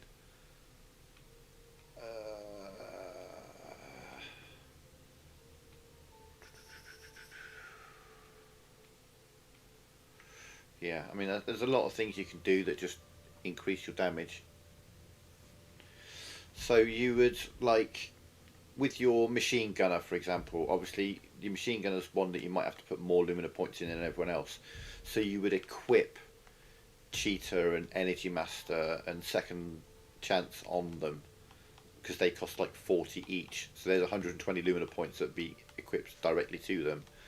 And then you would put on the Powerful Shots, Accelerating Shots, Protecting Shots, fucking Energizing Shots, Energizing Burn, Energizing Powerful, all that shit, so you can get loads of shots out. Yeah, but like I say, in a full run through the game, if you fully explore and you do a little bit of, if you don't necessarily farm Lumina, but you just kill everything and get all the Lumina that's readily available and buy it from the various vendors, you'll have enough for everyone to have a good 200, maybe 250, maybe 200 each. Yeah, maybe 200. And maybe have one of them on closer to 300. Don't forget, over here somewhere. Oh, hang on, I'm too far over. Over here. I can't see it on the map for me now, but obviously there's the Endless Tower. There's the Jestral Village and all that stuff. Over here, on the ground, there's a location. You need to go there if you haven't been there yet. It says danger, but don't worry about it, because as long as you haven't killed any white Neverons, you'll be fine. Go in there and talk to the person. or the white Nevron that's there, like, make that the first thing you do if you haven't already done that. Second thing for Lumina points is you want to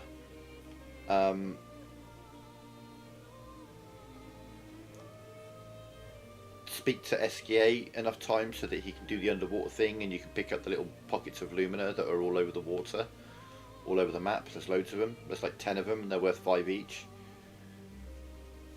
Just look for the glowing ones, but don't touch the one that says danger just yet. All the others are, one of them's a location, all the other ones are Lumina that you pick up. Hunt down all the journals. It doesn't have to be the numbered ones, but keep an eye on how many journals you've got. Once you've got 40 journals, you can get 100 Lumina points from the chubby guy by the vendor at the Gestural Village.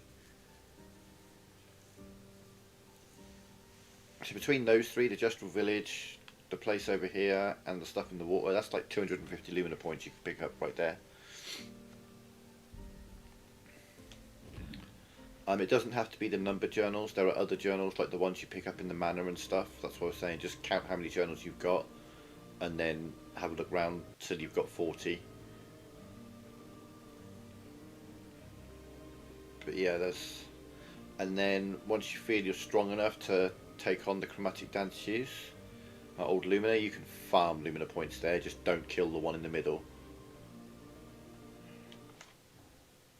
You know what? Now, nice. Yeah, just have a look. Fly around the map. There's 10 of them altogether, I think, that give you Lumina points.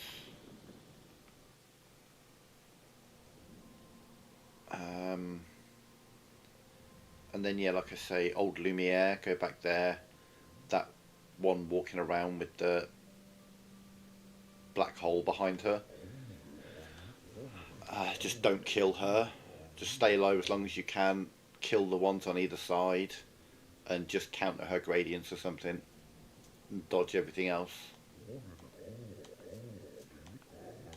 Try and avoid killing her as long as possible, and you'll get 5 Lumina points for every one of the other guys that you kill.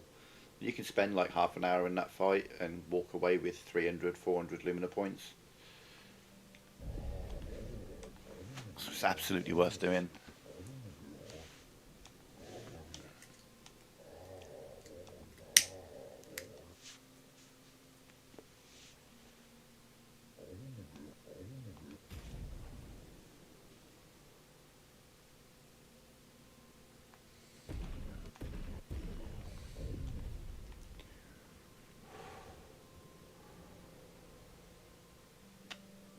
Right, well, that's Frozen Hearts done.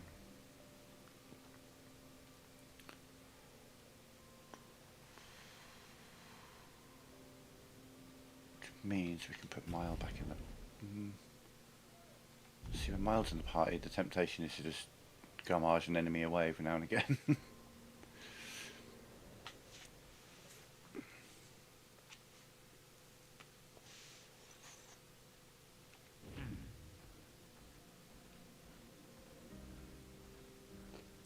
On this area of the map, actually no, it might have been the last area I was on. Yeah, it was on the previous area. Never mind. Good stuff. Oh, let's take a break from combat, shall we? Hell yeah.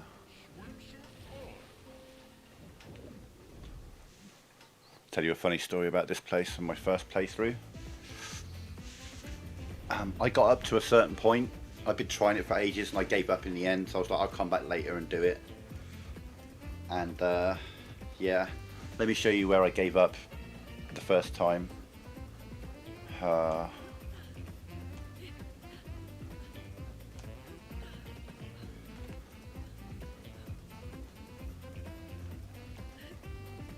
Why? Hang on, let me get my parkour queen out. There she is.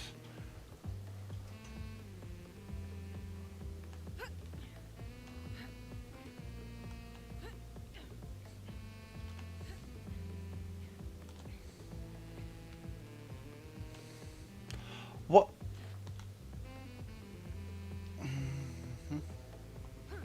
Like, at least get past the very, very beginning of it. Jesus Christ.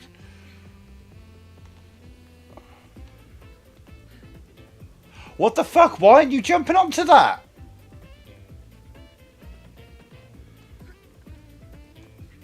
Ugh.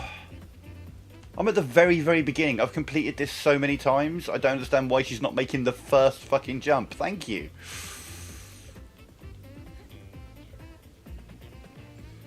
No, this... Oh my god. What the hell? Have they, like, just dialed up the jank on the controls since I last played this? What the hell?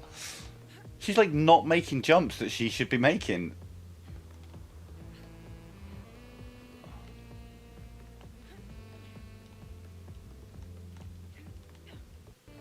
Oh. Right.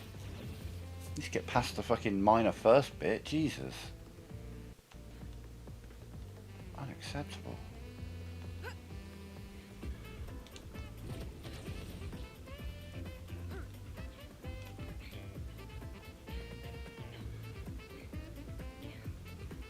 They've also made it easier. Because if you check my first stream, those little pieces of wood were not there. There was a hole there. There was danger. There was a hole in the handle. And they've literally came in and patched in those little pieces of wood to make it just that one step a little easier. I guess too many people fell off there.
What? Why? Why? Why? Why? Why? Why? Why? Why? Why? Why? Well, I didn't fall all the way down, I suppose. I saved myself the inconvenience of one jump. Oh, for fuck's sake.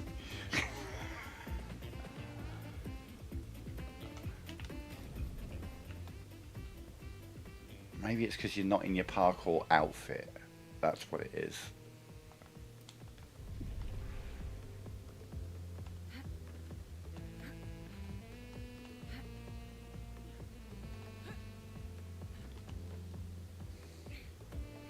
God, she went out of her way to try and fall off then.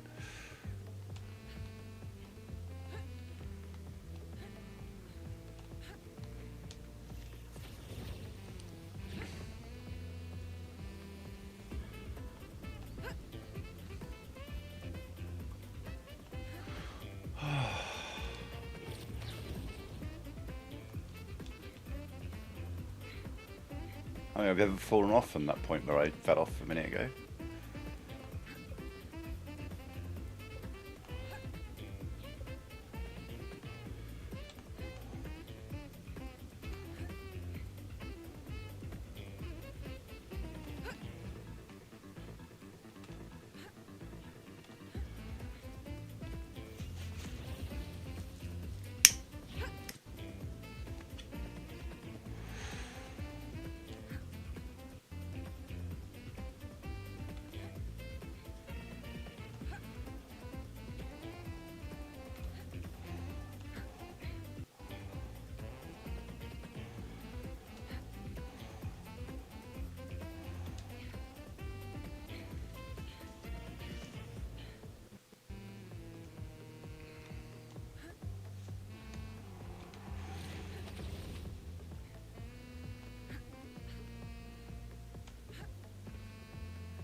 yeah, just randomly fall off.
Taking a step forward there and falling off was a painful death.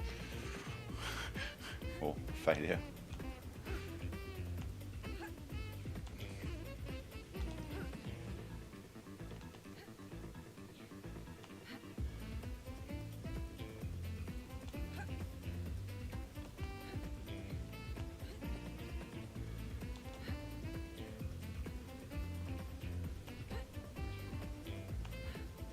So this is where I gave up. I missed this jump and I was like, okay, we're going to come back to this later. I was like, yeah, okay. We'll come back on this later. And we came back later the very next day because that's the end. I gave up right before the end. I have heard of some people falling down this hole before getting to this guy. That would suck. That's never happened to me.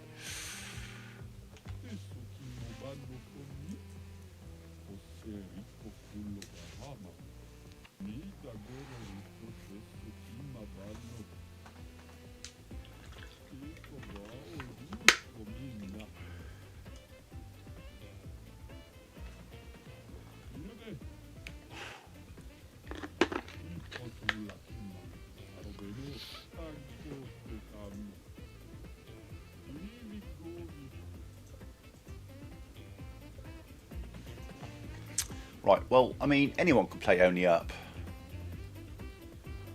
Anyone can play only up. Let's play only down.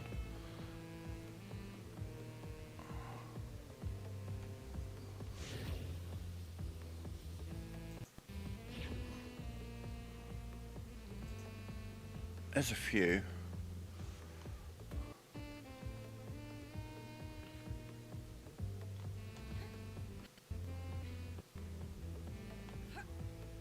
Oh, mother. That'll do.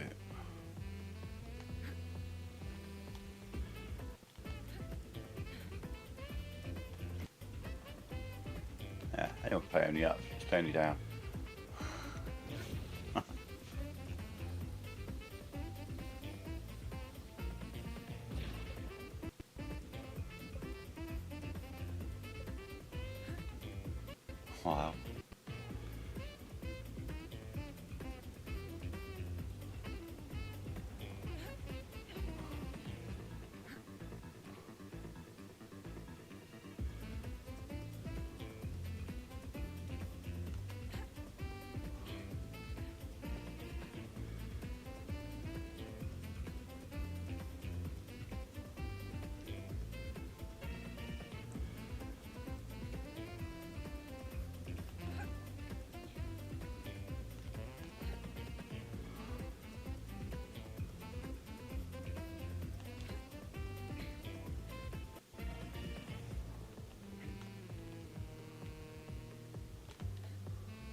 Wow. Okay.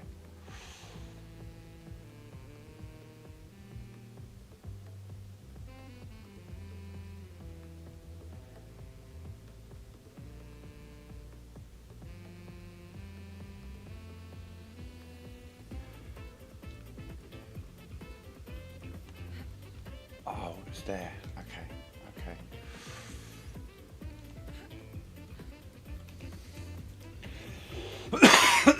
Volleyball's probably the worst one, but if you're chasing trophies, you only have to do the first two. You don't have to do the third one for the trophy.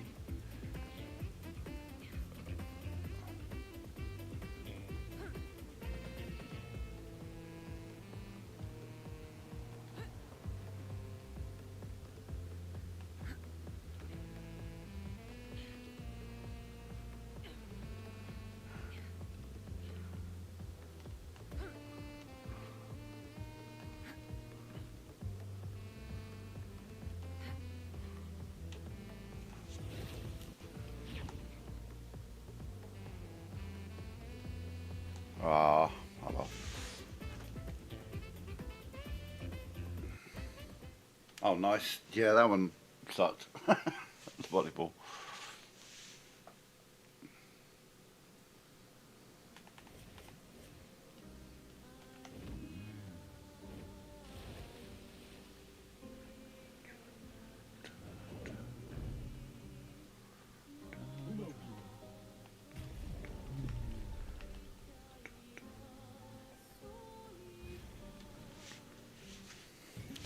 So is this Stanak's going to die with like one hit past his shields again, like everybody else? No. Hey.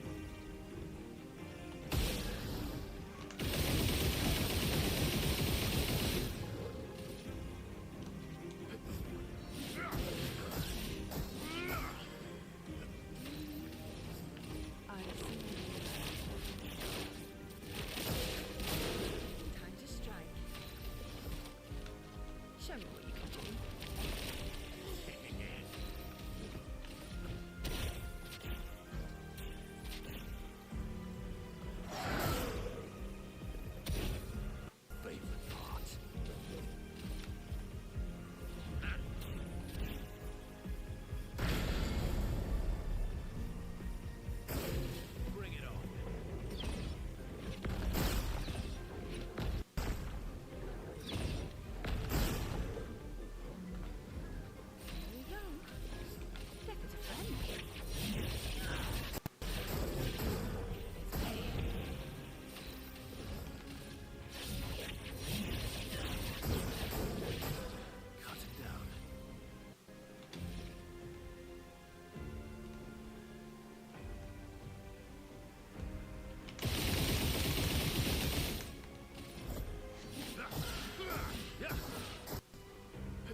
Time trial, nice.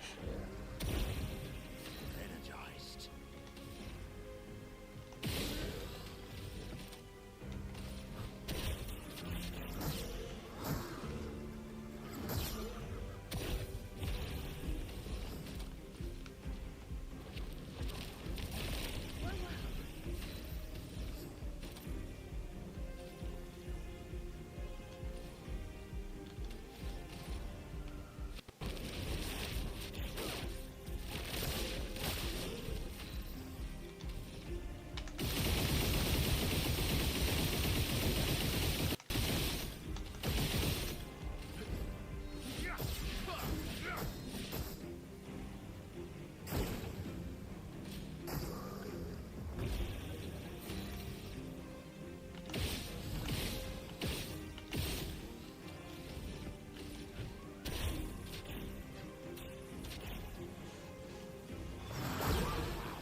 Show me what I can do.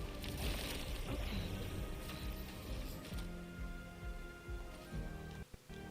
Show me what I can do. Time to end this.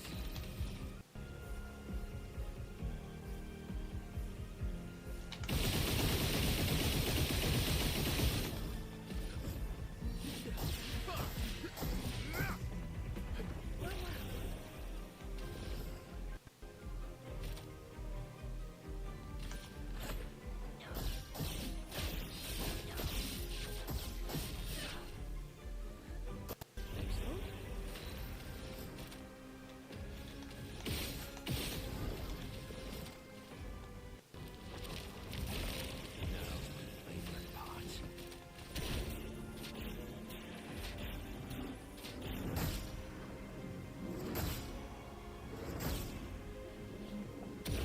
Violence, yes.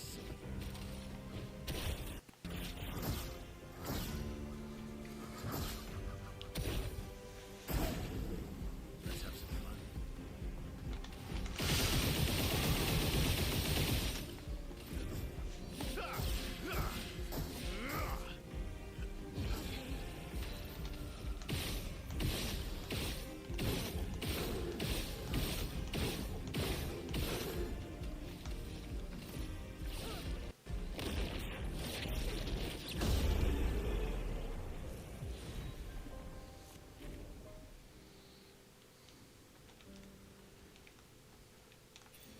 An advantage.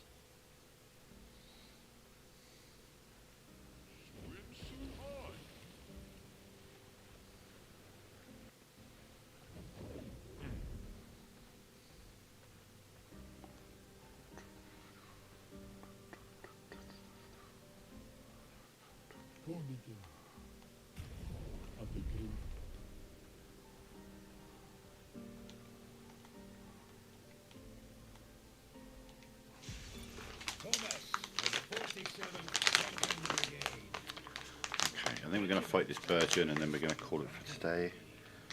Starting to get hungry again. So I normally try and keep my streams around about 3 hours. I am planning on starting a scheduled stream every week that's going to be based around playing roguelikes, Slay the Spire, Hades, Blueprints, Balatro, that sort of thing. So I really enjoy playing those games, and I'm probably going to have like a night each week dedicated to streaming playing those. Because I really enjoy playing them. I know that some people like to watch them streamed as well. Give me a mo and then we'll take. I need to do this one for the bathroom as well.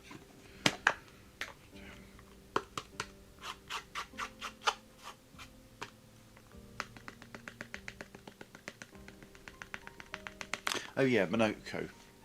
Joy Arrow, that's his weapon. Sorry, I went through everyone's weapons but not him.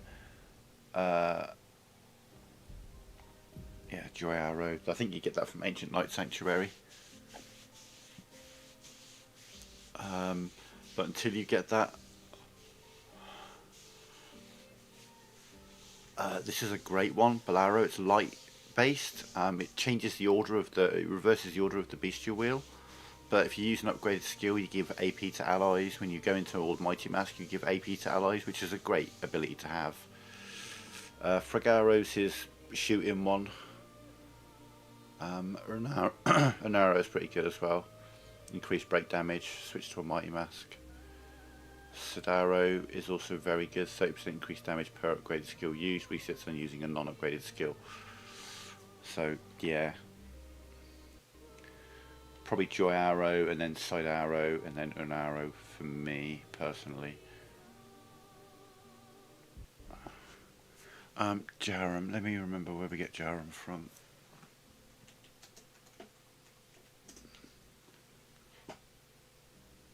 Where do we get that? I can't remember. Oh, okay.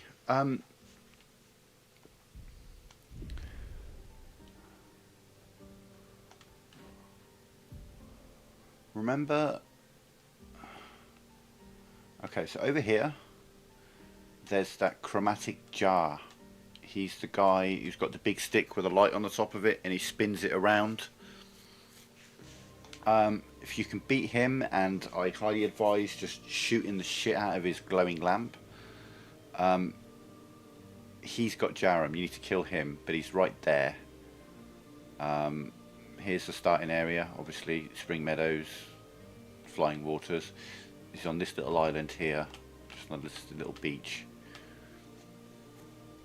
Go kill him for Jaram. You're strong enough, you should be able to breeze past him, if I'm honest. Let me just run to the bathroom. I'll be right back.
Right, I'm back. I'm going to finish rolling this.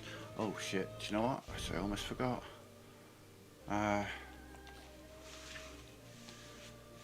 It's the number one piece of advice I can give you for fighting a Burgeon is fight them solo. Make sure you got all the solo last stand and protecting last stand critical, solo fighter and all of that equipped. And then, yeah, take the Burgeon on solo, because if you're on your own he won't eat you, and then he just alternates between shooting the 4 pieces of miasma at you and then doing combos on you, 3, 5 or 6 hit combos. So once you get the rhythm of those, you're grand. Because anytime you go in there with a set party, you can guarantee whenever you're setting up a move, like, okay, right, on this next turn, my L's going to do a shitload of damage. And the Burgeon's like, eats my L. And you're like, oh, fuck. And then if you don't break him fast enough, he'll eat another one. You're like, okay, right, Lune's set up to do Genesis. He's going to do Genesis on the next turn. Oh, fuck, he's just eating Lune. Do you know what I mean? Do bear in mind that reviving Picto only works once. That's a one-shot deal. If you want true immortality, you need Verso's Angel Eyes. And it only really works for the machine gun build, because that's the only way you're going to build up the charge fast enough. But obviously because of the HP of these enemies, if I bring Lune, Verso, Mael or Monoko to this fight, Monoko will keep him broken, but still his damage will be capped at like a level 5 Lampmaster Light. Whereas obviously we've managed to show that Sael, yes, the fight will go on for a while, and then at some point she'll just be like, right, okay, dead. Because she can do that. Mael can't do that, even with Gommage, because they count a Burgeon as a strong enemy. Still really surprised that that Mime died to Gommage, to be fair. I didn't think they'd consider a Mime to be a weak enemy.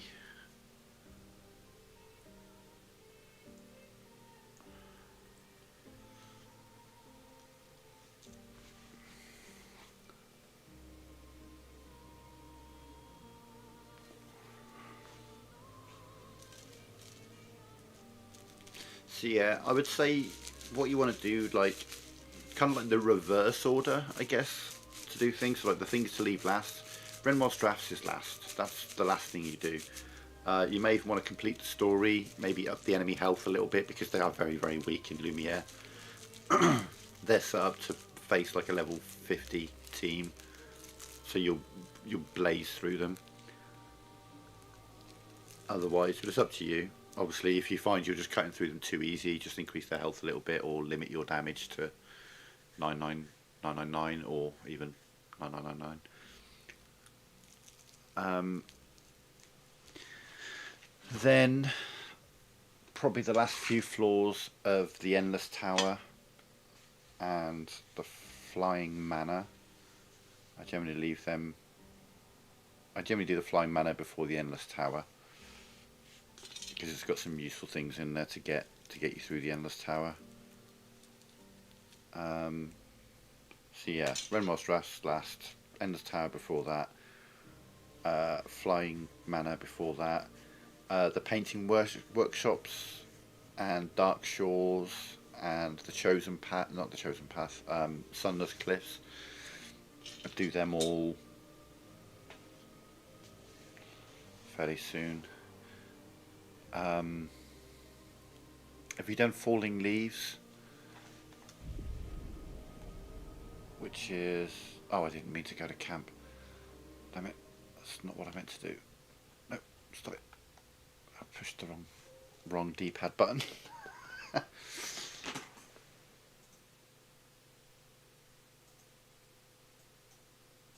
pushed the wrong D-pad button. Up is open the map. Not telling me I haven't been there. No, there it is. Oh, I haven't been there. That's there. So Sprong's hanging about here. Falling Leaves. You should be able to get through Falling Leaves pretty easily.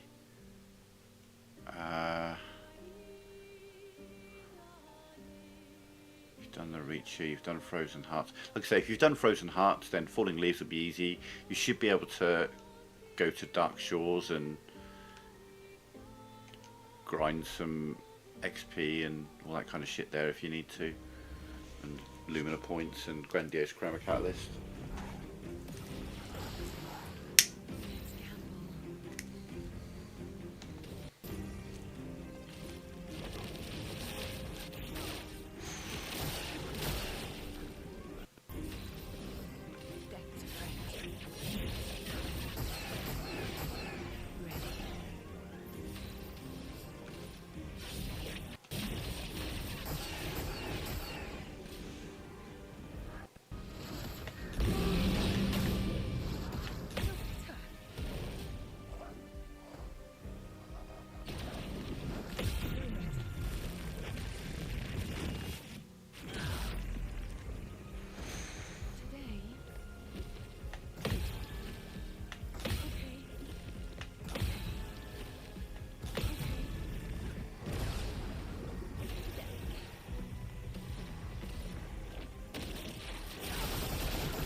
That's not distracting at all.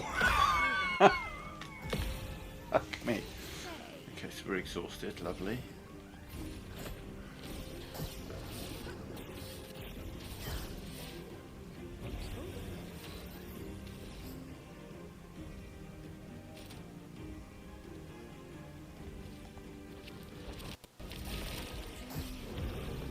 Let's get some damage on him. Jesus.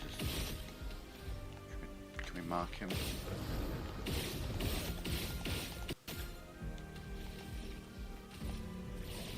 Won't be enough, but it'll be a start. Get the brake bar sorted. Oh, here we go.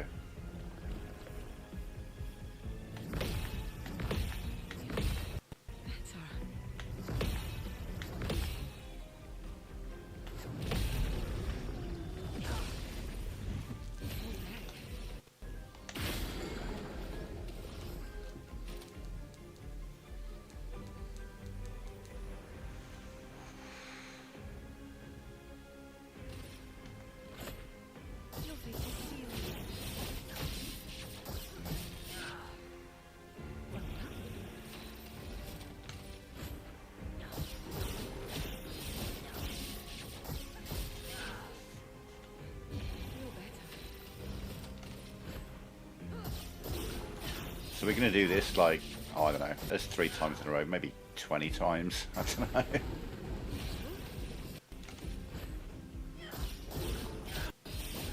Gotta remember to do some shots every now and again. I want to see my icons change, there we go, so I know that I'm refreshed. Keep building up that multiplier.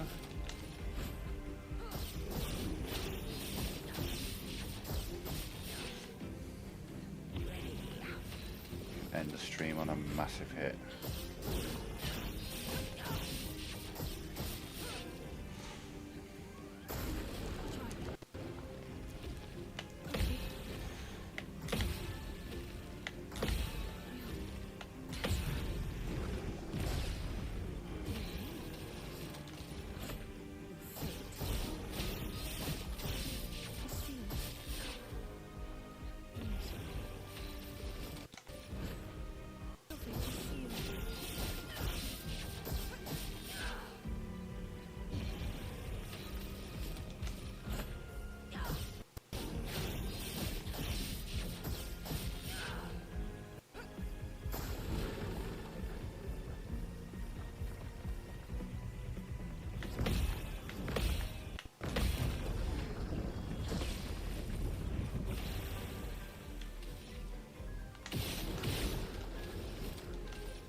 Should we like actually go out of our way to try and beat my current record?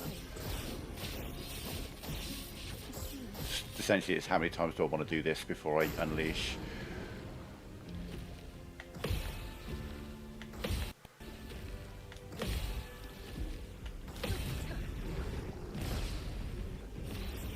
Oh, I can do other things I can do that Doom, yeah. Slow him down. Yeah.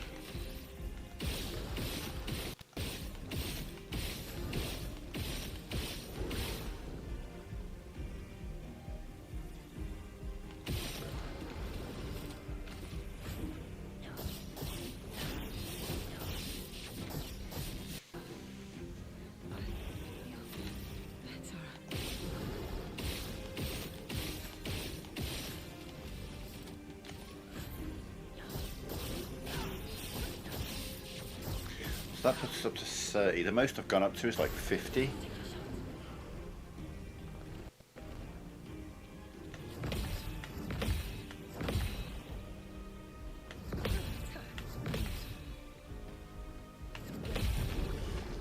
It's just, you know, I've not broken 10 billion yet, and I'm thinking there's an opportunity here.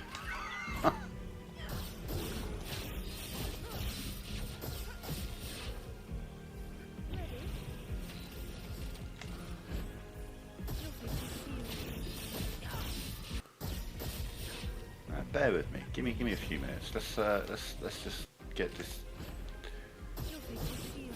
higher than we've done it before. Try me. Try me. Obviously, I can only revive once, so if he does a combo and gets through my shields and downs me, then, you know, the next turn will unleash. But barring that, we're going to go, we're up to 36. Feel better.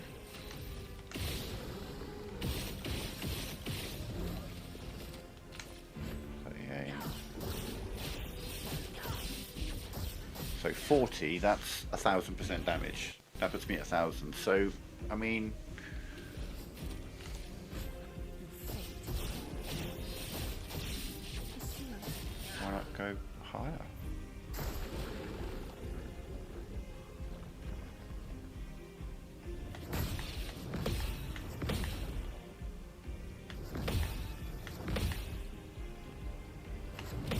Fuck for that.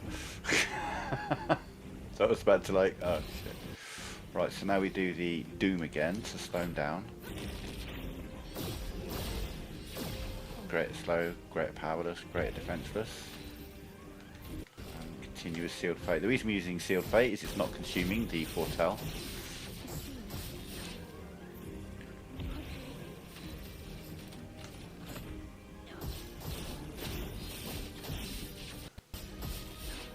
Multiplier is too damn high. Too high? No. What do you mean too high? How's that a concept? There's no such thing as too high. Try me. Try me. Try me. I want to beat my number. That's 50. Let's go 60.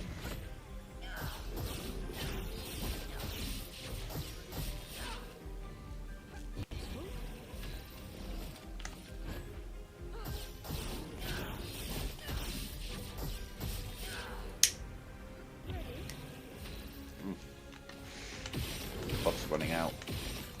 There we go.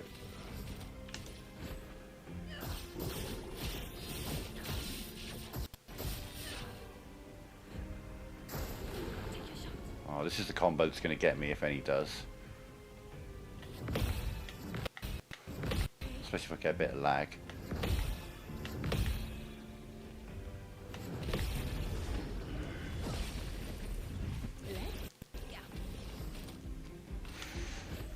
Yeah. Well, that puts me on 58. So I've only got. Okay, I'm going to have to go a bit higher because Your fate is sealed. I need to have a turn after I turn into Twilight. So I would turn into Twilight here, but I would not do the thing. So one more. Your fate is sealed. And the next turn, we're going to unleash. Today. Not today. Take your shot. Feel better. Death. Show me what you can do. I mean, the fuck me, the light damage did 48 million. This is going to be massive. I did 3.9 million with a fucking shot. He's dead. I mean, he's so dead. He's dead. His parents are dead. His kids are dead. Everyone he's ever known. And oh, 6.3. See, I went too soon. I should have kept going. I'm disappointed. A measly, tiny 6.3 billion damage. I'm unimpressed. I thought it was going to be bigger. Should have gone up to 100. Should have gone up to 100. Next time, next Burgeon we meet, we're going up to the Burgeon in the monolith. We're going up to 100.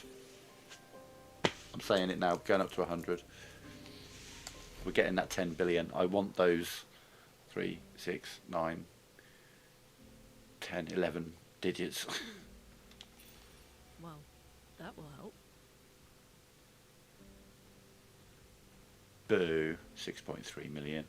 too high. It's you and your too high nonsense.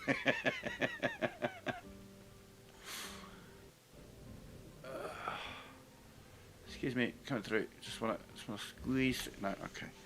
Guess I'm doing one more fight. Oh shit, she's on her own. Oh, oh well.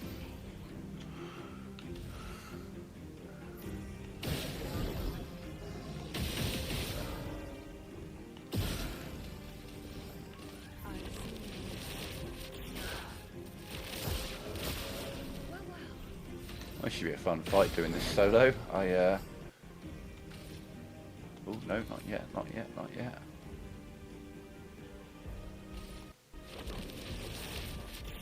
I see you. Your shot?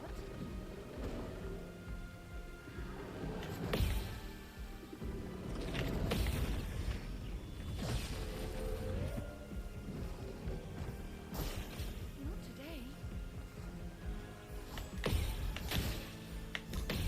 Damn.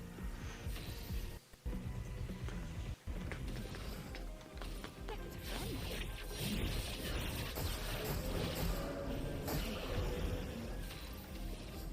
That was a friend.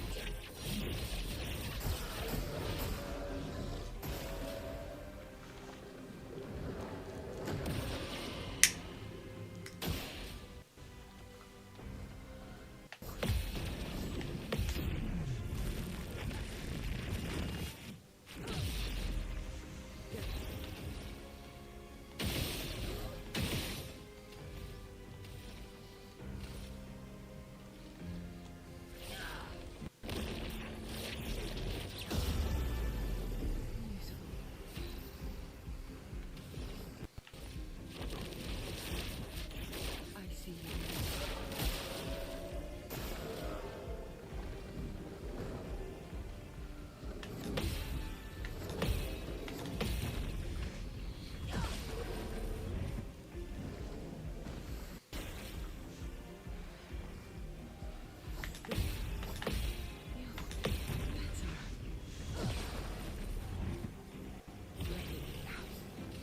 Dad, it's a friend.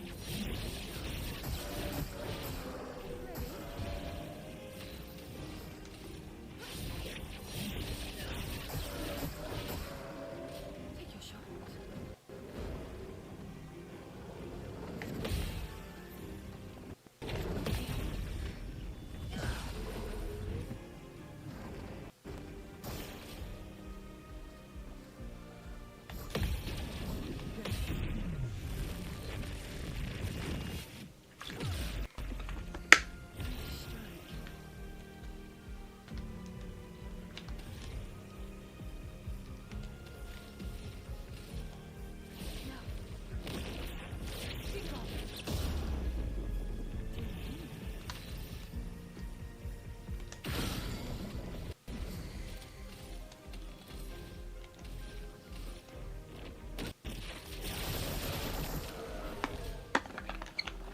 No, I haven't.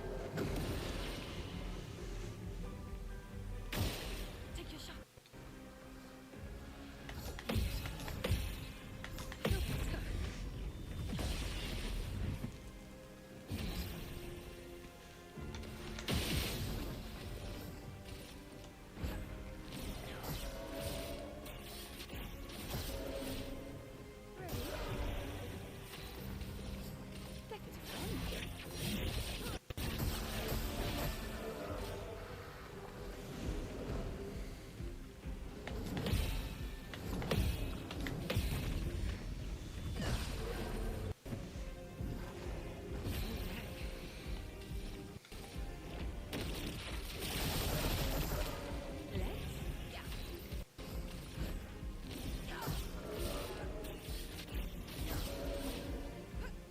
Try me.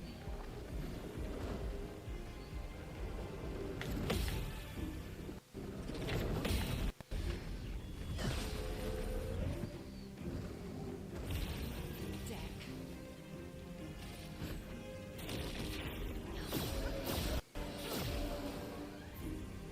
Let's. Yeah.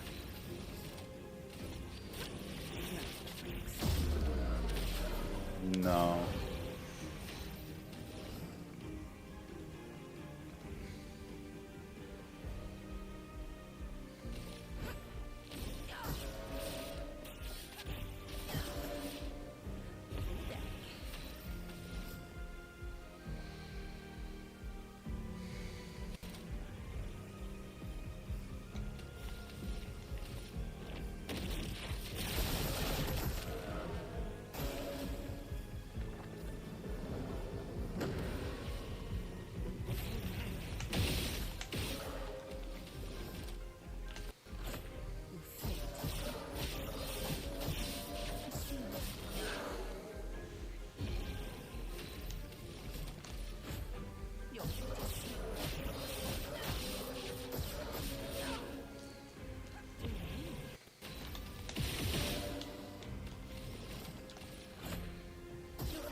could probably get through most of the game solo as Sail, to be fair. Easier than anyone else with this 100 HP thing.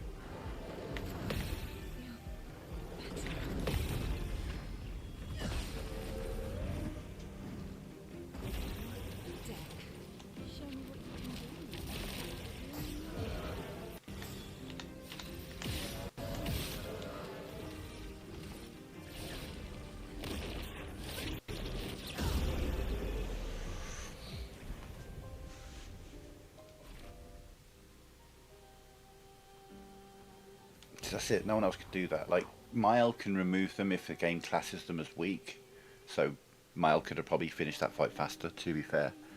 But when we're going up against a boss or something like that, Sail can do that. No one else can. No one else can do that volume of damage that quickly. Do you know what I mean?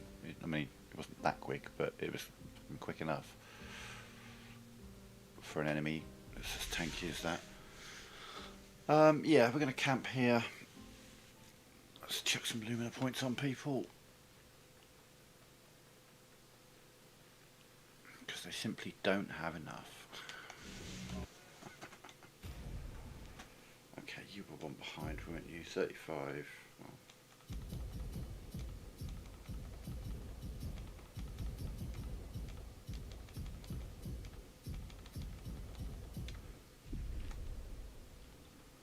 Well. Right, yeah, I'm off to eat. I'm going to call it there.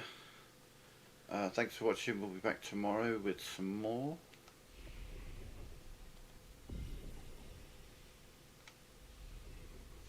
But for now, I'm out. Yeah, have a good one.